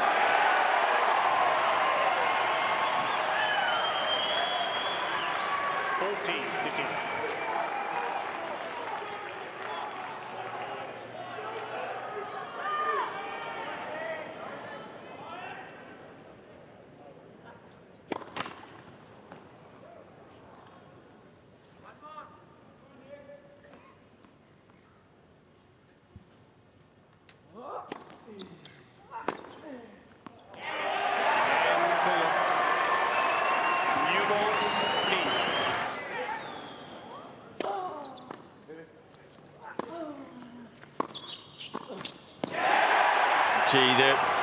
The mistakes become magnified, don't they? 15. An easy volley to start the game, and that's a 2-point swing that puts pressure on you right there. And I think that I'm right in saying that's the first point he's lost on his serve in the last 6 service games. Ever since those chances that Kyrgios had at the start of the third.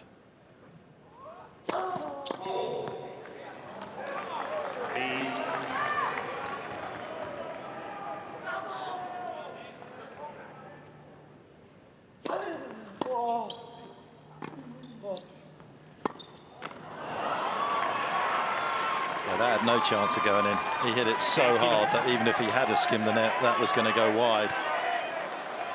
So in general play, to me now, Kyrgios not playing as well, is he? He's making. I think Thiem's playing better.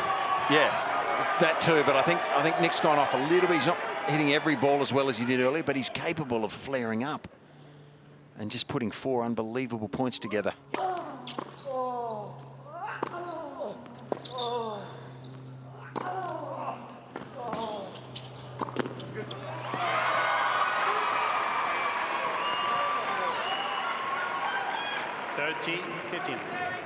Well, he's never played really Kyrgios before, as we've been saying, and you do get incremental acquisition of information during the course of a match, and you get the sense that he's just starting to find some patterns that are working for him, a place where he's comfortable from the back of the court to boss Kyrgios around.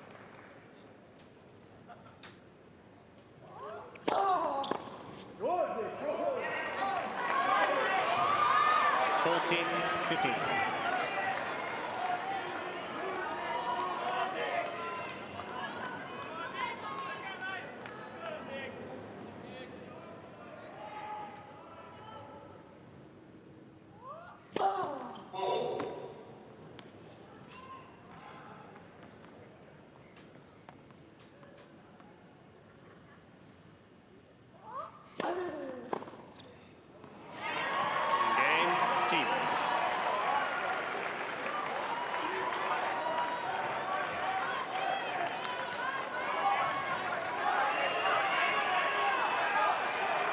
Well, I think both players still on tender hooks because of the situation. It's just more animated down the Kyrgios end. I think as a competitor, you've got to think, okay, I'm feeling nervy, but think about what the other guy's feeling. Take strength from that.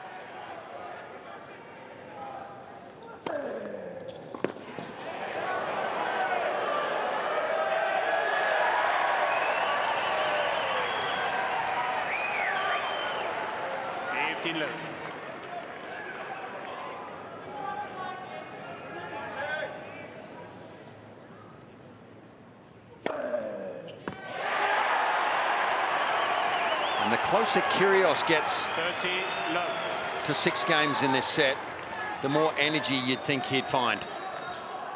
Well, it just becomes more complicated for Dominic, doesn't it? Because he has to hit more balls to hold on to his serve. And you can go 6 or 8 points without touching the ball on the Kyrgios serve. Yeah, I think Thiem was expecting a call there. 40-11. All he got was the sound of silence.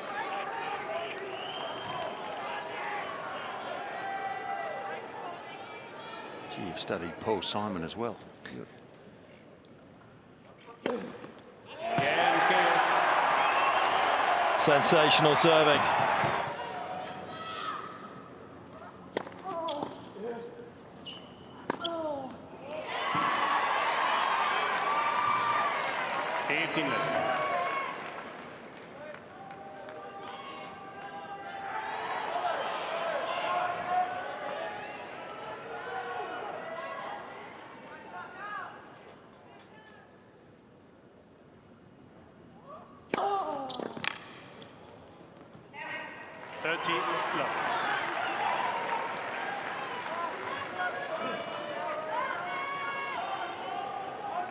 Highly likely Thiem's going to have to win a tiebreaker here to survive.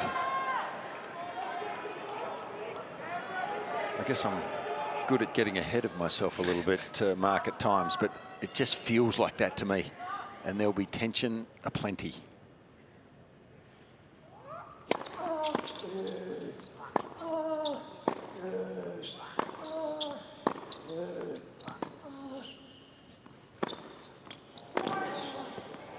That is what Dominic Thiem does so well. That one detonated off his racket. 40-11. He is a gun, isn't he? All the attention here because of the circumstances has been focused so much more on Kyrgios, but this guy is truly a gun. What a shot.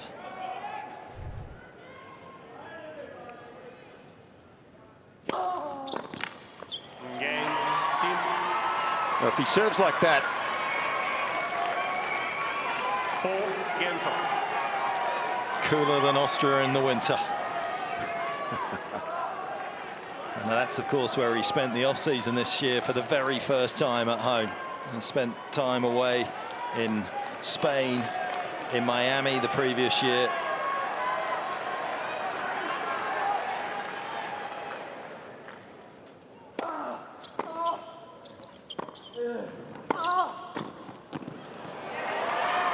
Pressure building. and not a bad play, I think, for me. If Kyrgios comes forward, why wouldn't Thiem, with the forward speed on his ground strokes, go straight at the body and ask Nick Kyrgios a question? If he goes wide, Kyrgios really only has to get his racket on the ball.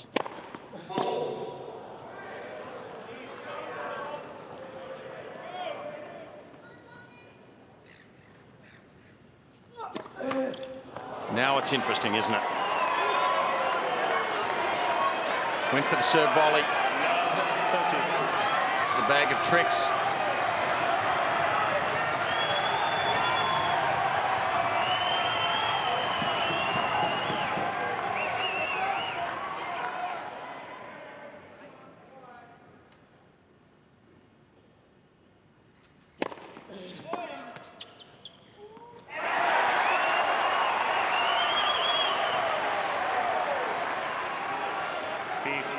30. Well, that would have been trouble for Kyrgios if it had landed half a metre shorter.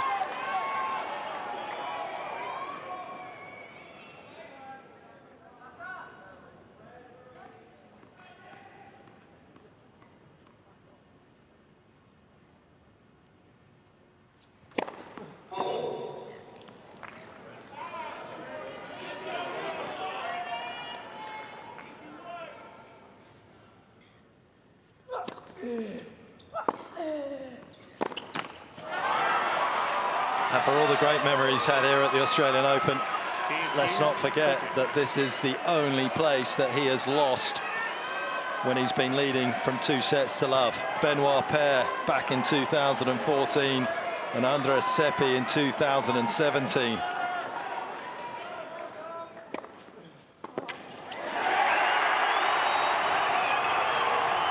Can he fight those demons as well as an inspired opponent?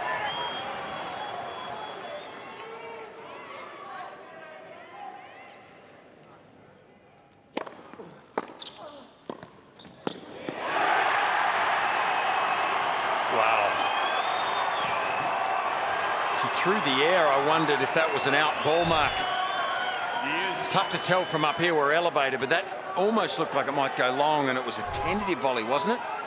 Or was it totally deliberate to hit that short? He can answer that.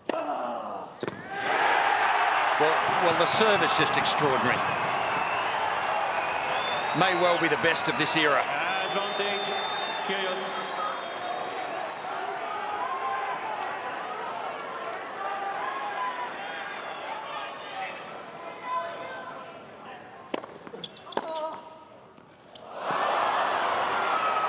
Well, call me crazy, but I'm calling that crazy.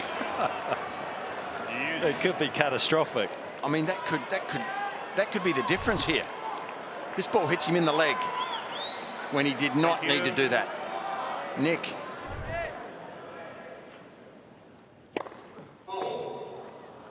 Why, oh why?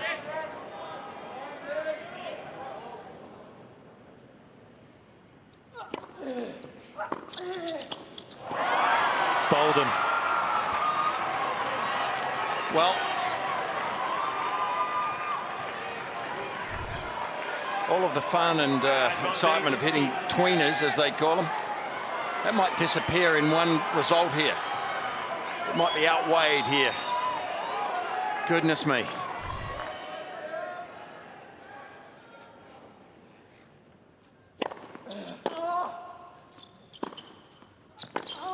Got him.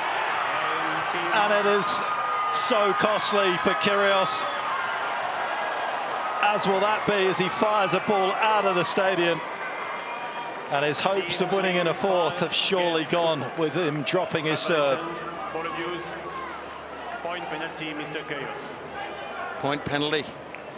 So Dominic Thiem will come out starting at 15-love, serving for this fourth set.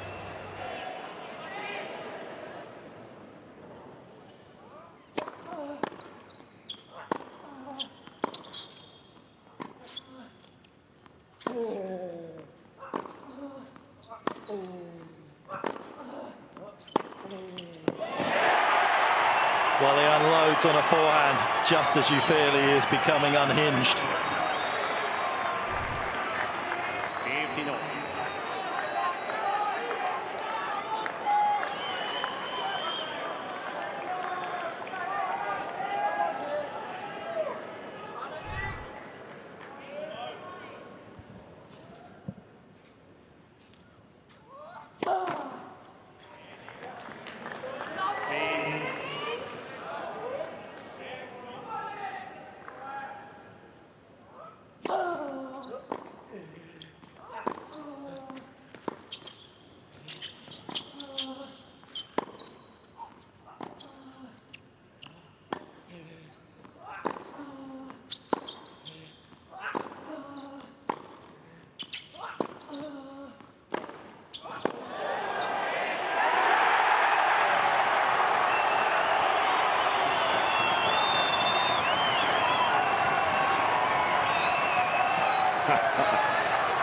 Well, the lethal loveliness of that forehand is not lost on anyone.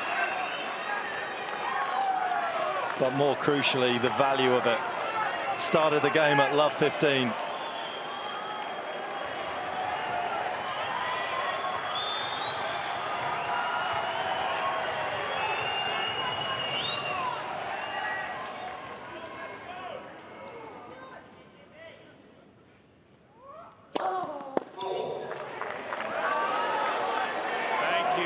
Thank you.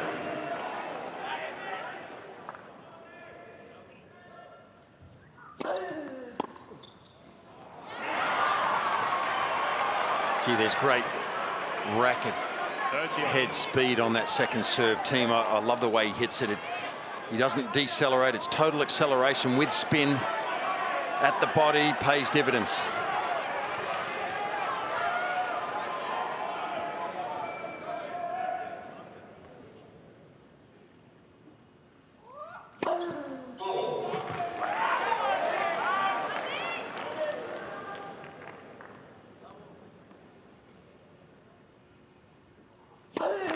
Let second service.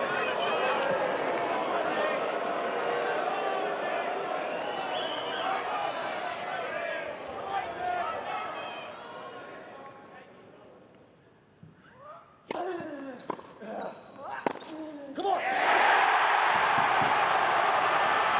Wow.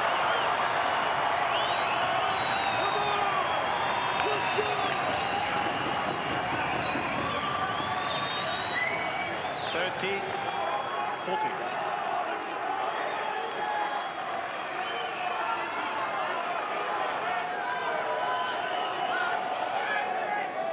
Break point.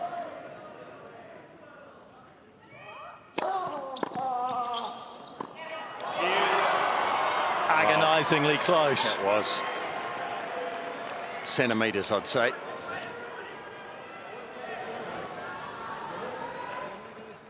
Yeah, but I want to challenge. Okay, I want to see the serve. I want to see it. Can I see the serve? Yeah, I'm not. I want to see the serve. I want to see it. Well, he can't see the serve, surely, Mark. It's after the point. Yeah. If you want to see it, you've got to go early. And the umpire, There are no challenges. You can't see that. You can see the last shot of the rally. well, he can't show him, the umpire. No. He showed him. Wow. Oh, that started a trend. Well, yeah. The central umpire right now, Damien, he's breathing a sigh of relief.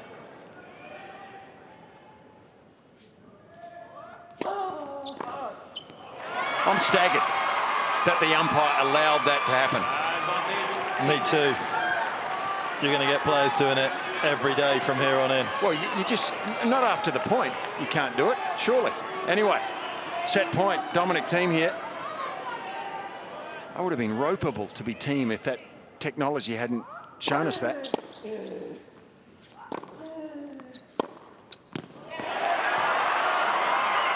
I'm not sure. I've got to be honest. It's out. It's out. Was there a call? Obviously. Out it is. To a fifth we go. It was a difficult situation. Thiem found himself in. Tough, some might say, but tough times don't last for the Austrian. He's a tough guy and he's back into a fifth set.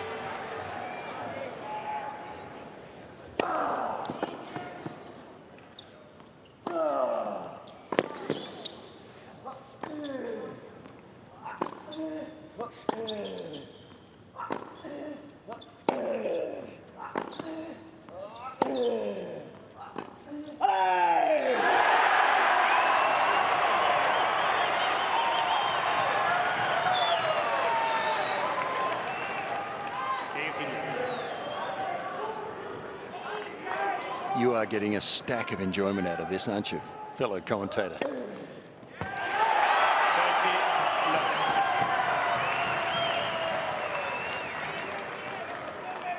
Well, he's rare. There's no question about it.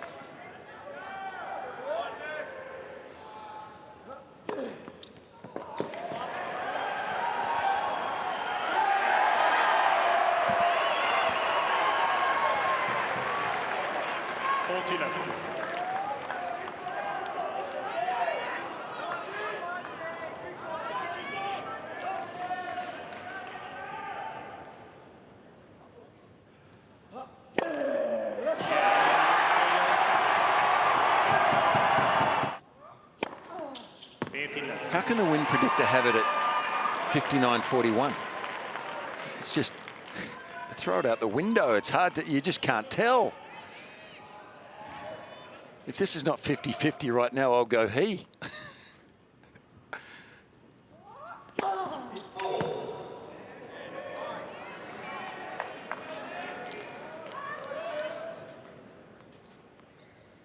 Is that computer generated?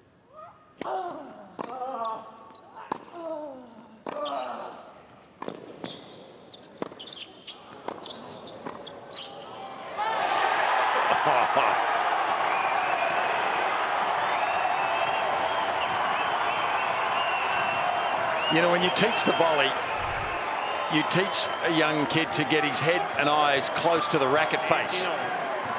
Not stand up tall and hit the volley from around your hip area. But Kyrgios, he defies logic on some of these shots.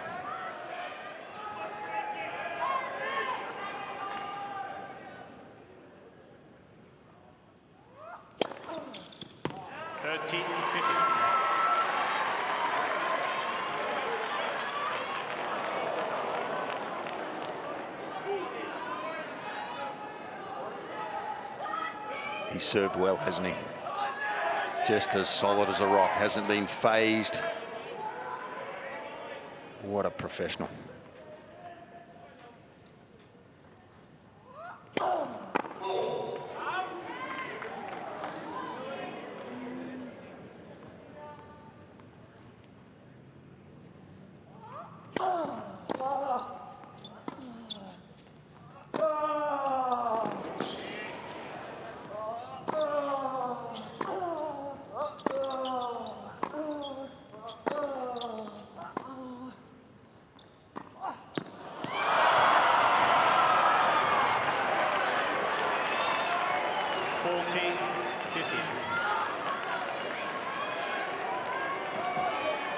From the sublime to the ridiculous. And there is simply nothing in between.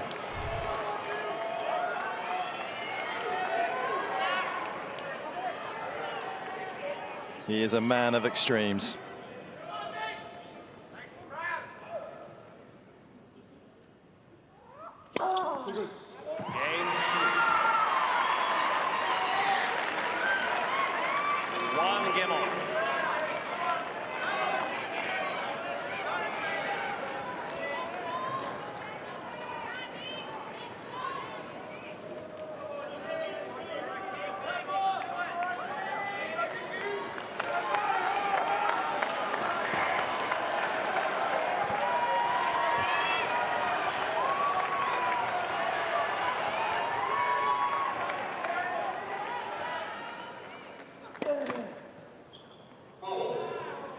Can you stop screaming out, please? Thanks.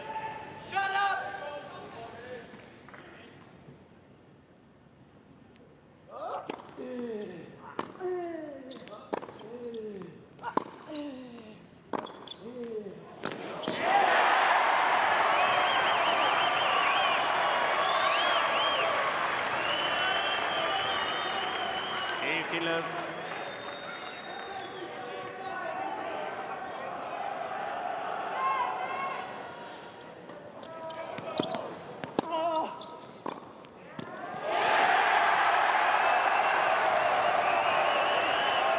Well, I've been watching tennis for a lot of years, Mark. I haven't seen anything like this, I don't think. You couldn't fantasize about this.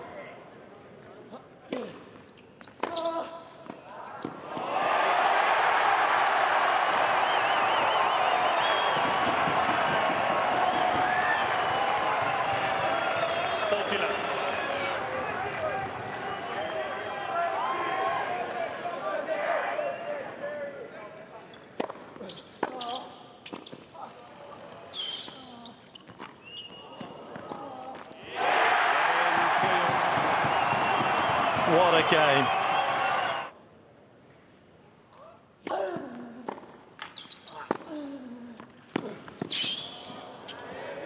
He's getting in with a body serve as we go back to the tennis, and a little bit of strategy so often on both sides. I kind of feel that Kyrgios on the forehand needs to cheat a little bit.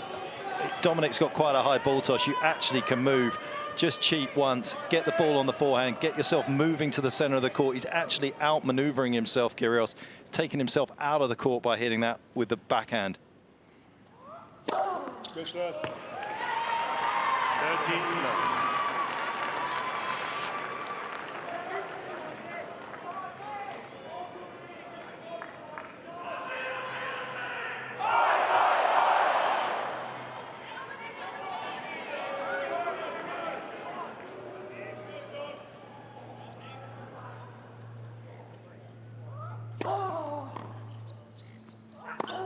Well played. 14-11.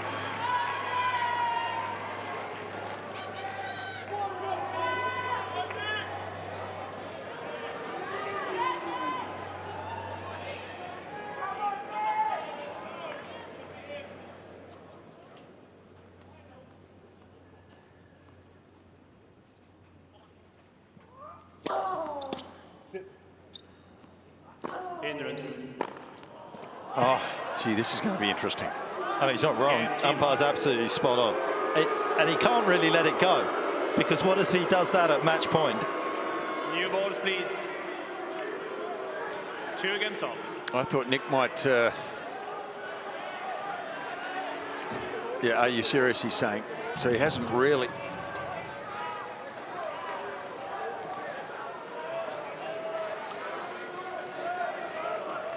Yeah.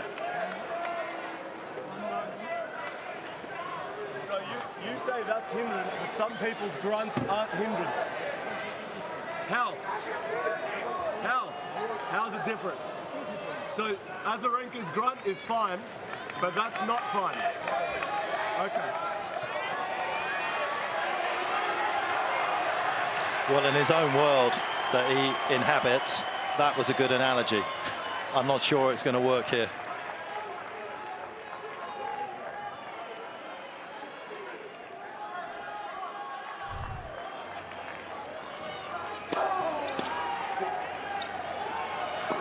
I mean, he said it so loudly. There's no way the umpire can let that one slide, I'm afraid.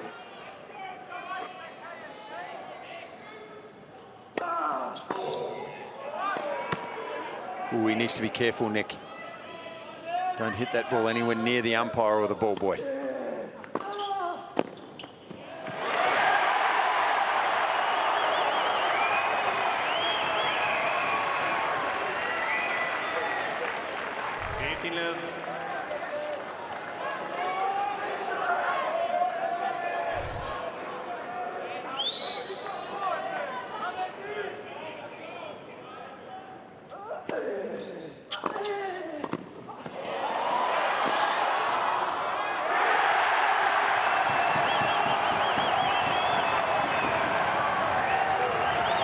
What a talent he is.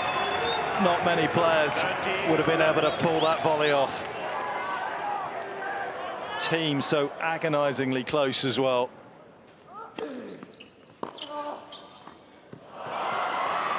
Interesting compromise there on the return. 13-15. A slice forehand that ended up perfect.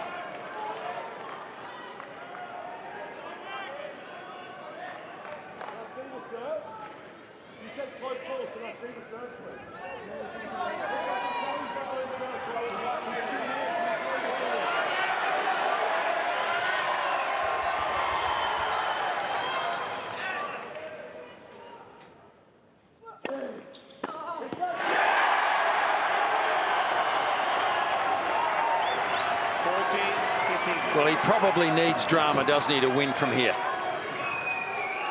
Who knows? Who knows in that world you you talked about, Mark?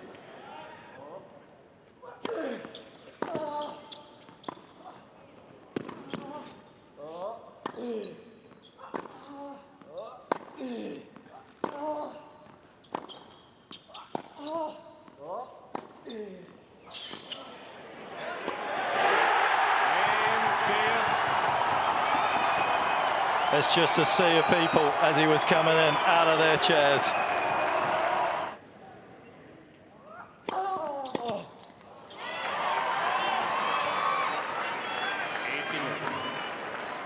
cocooned himself well out here in this hostile wilderness, hasn't he, Dominic Thiem? Although a similar situation faced him in the US Open final, down 2-0. They didn't have the fans. It certainly wasn't this type of a divided atmosphere as well.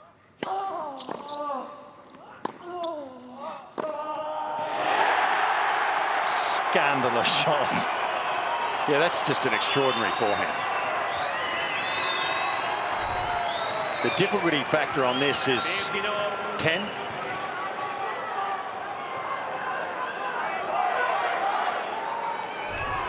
Certainly 9.5.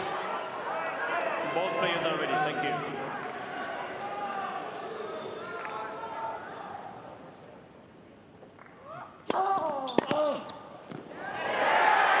It's wide.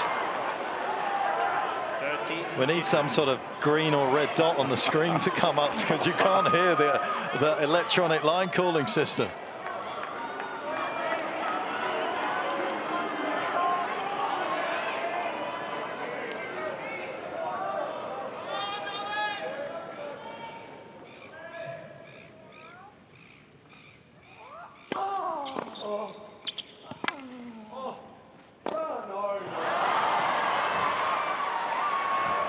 It's taking more and more risk, isn't it? I think as the match wears on for Kyrgios to win points.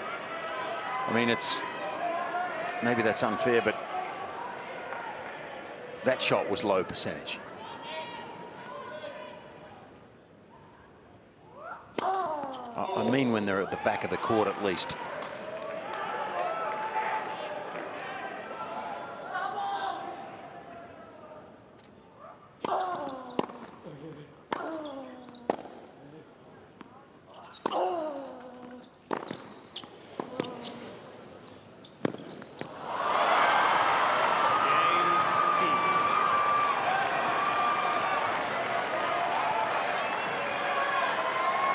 Well, that crew has been through some long 5-set matches.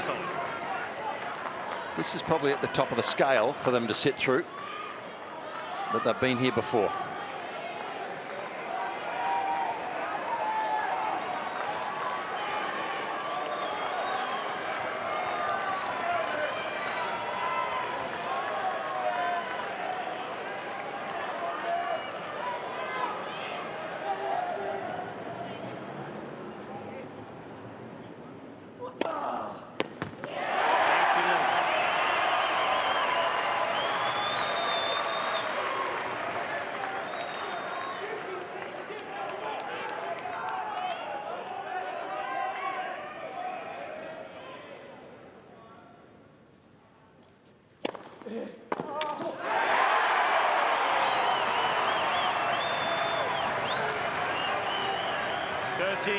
Love.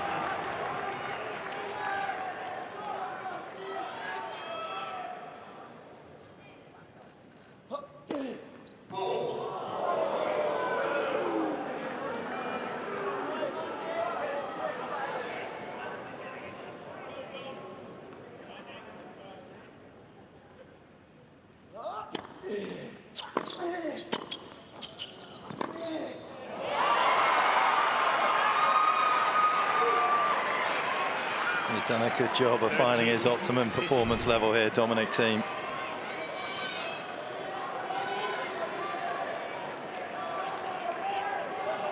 He is aggressively relaxed out here at the moment, and that composure shone through on that particular shot.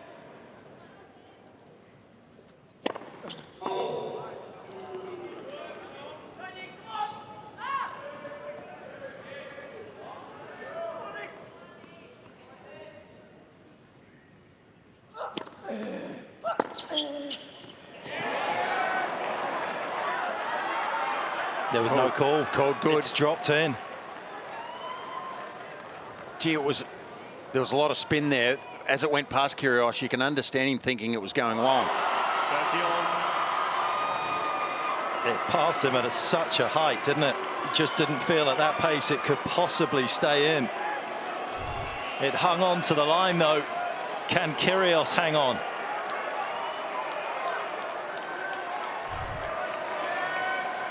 Thank you.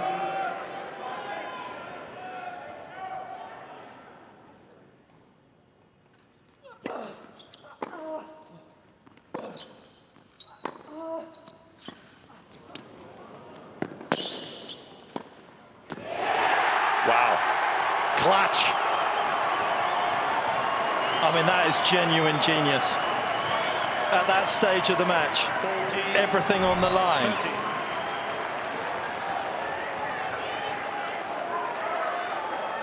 He feels like he doesn't want to stay at the back of the court too long with Thiem, so he throws in some junk like that, but it's smart a lot of the time, but it's tough to pull off when the pressure's on to hit that touch shot, that drop shot. And the pass, Mark.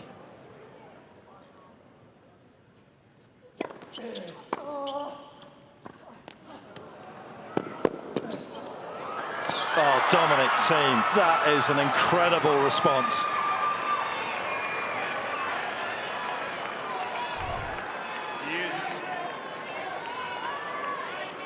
That also gets a pass mark.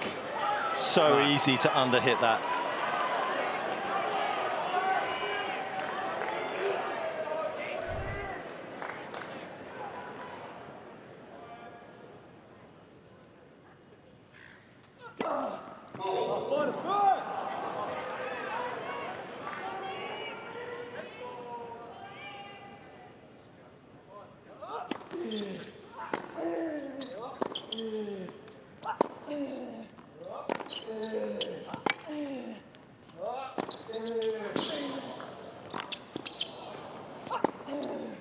How's your defense, Dominic? Outstanding.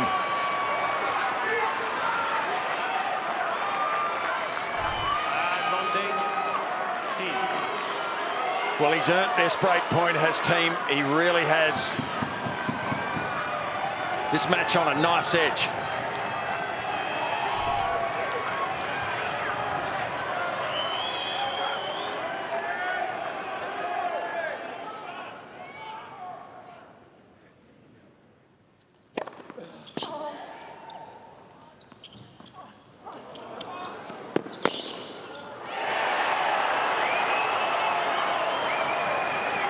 Outrageous, absolutely outrageous.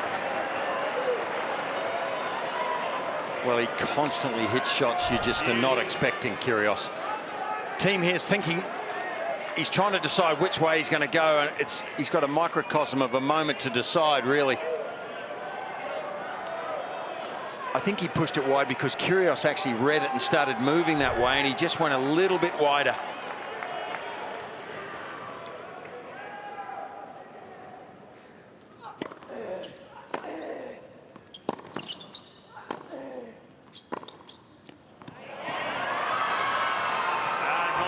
Psychologically, he's won the battle from the back of the court. It's up to Kyrgios to come up with some magic here. Something unorthodox. Well, the most common way is to hit a bomb. But after that, who knows if the ball comes back. That is an absolutely brilliant return of serve, and he fully deserves that break.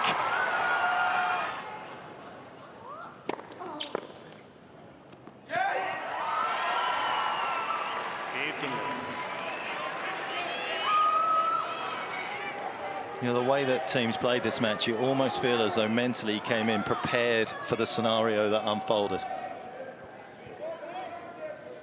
He has been a mental giant out here. 13 left. He deserves all the plaudits he's going to get for this comeback win if he gets there in the end.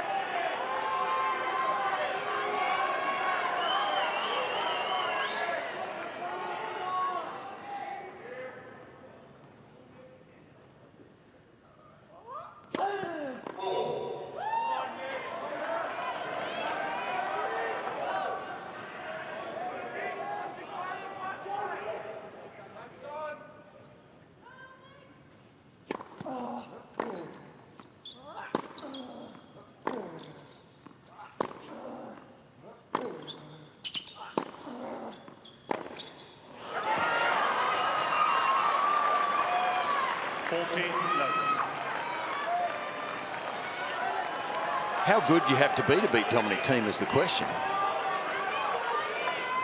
Spectacularly good.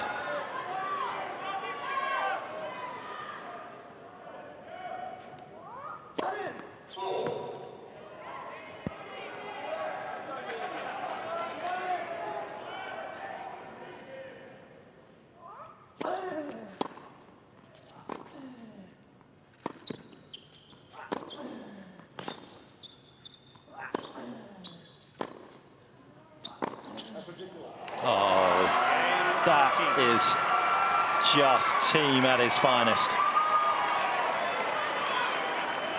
Well, no one can accuse Nick Kyrgios of not throwing everything he possibly had at this tonight. And Thiem, after 3 hours and over 10 minutes, has finally hit the front. He's a machine.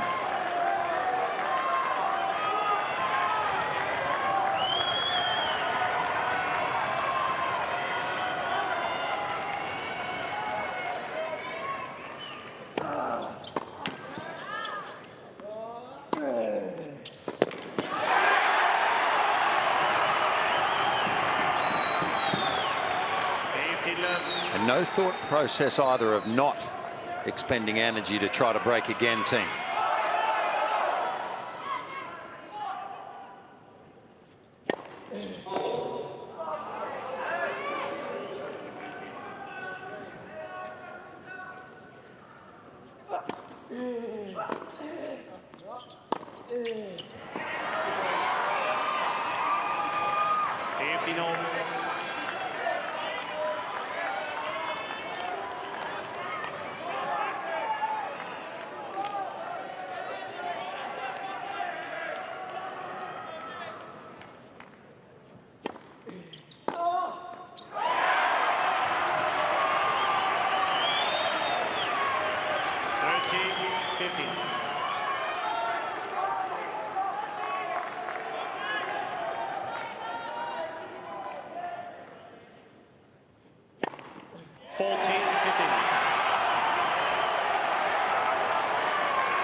What a game, and he sets up a final chance to break Thiem in this fifth and deciding set.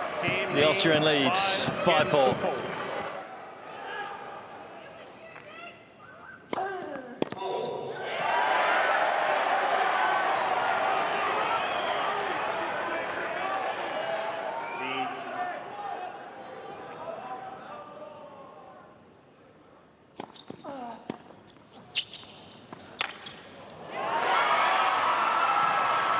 He's got nerves of steel.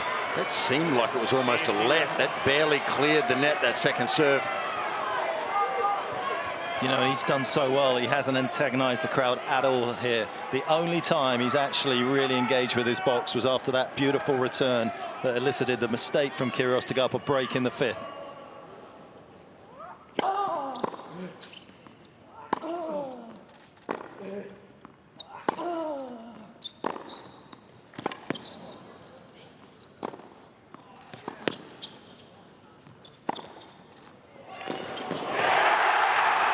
That's a lifeline for Kyrgios.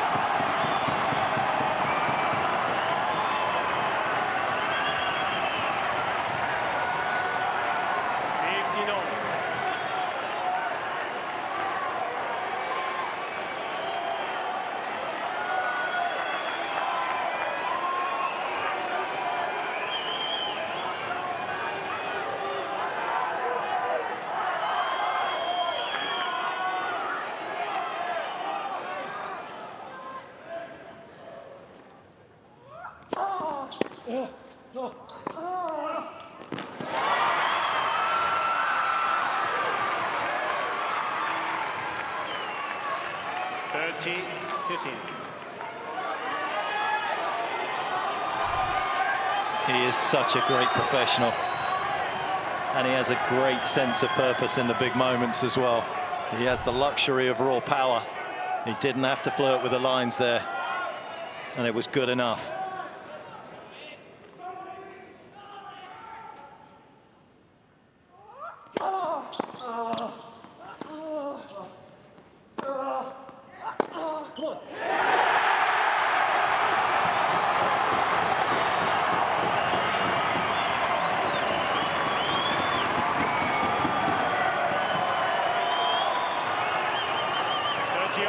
It ain't over till it's over, Mark.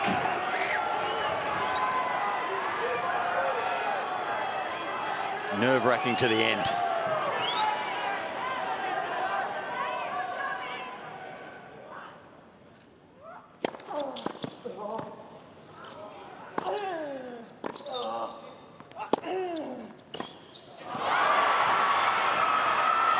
Well, Dominic Thiem deserves a serious amount of credit here. He's handled himself with aplomb. He is a warrior, and he's a gentleman.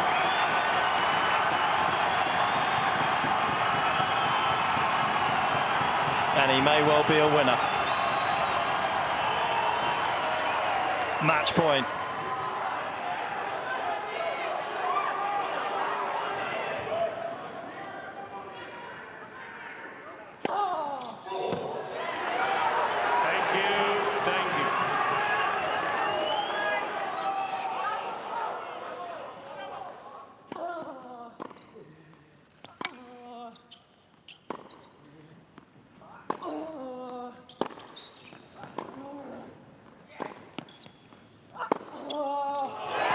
An absolutely startling way to end it as well. The comeback of all comebacks. 4-6, 6-3. And on a magical night here in Melbourne, Dominic Thiem comes through an epic 5-set match.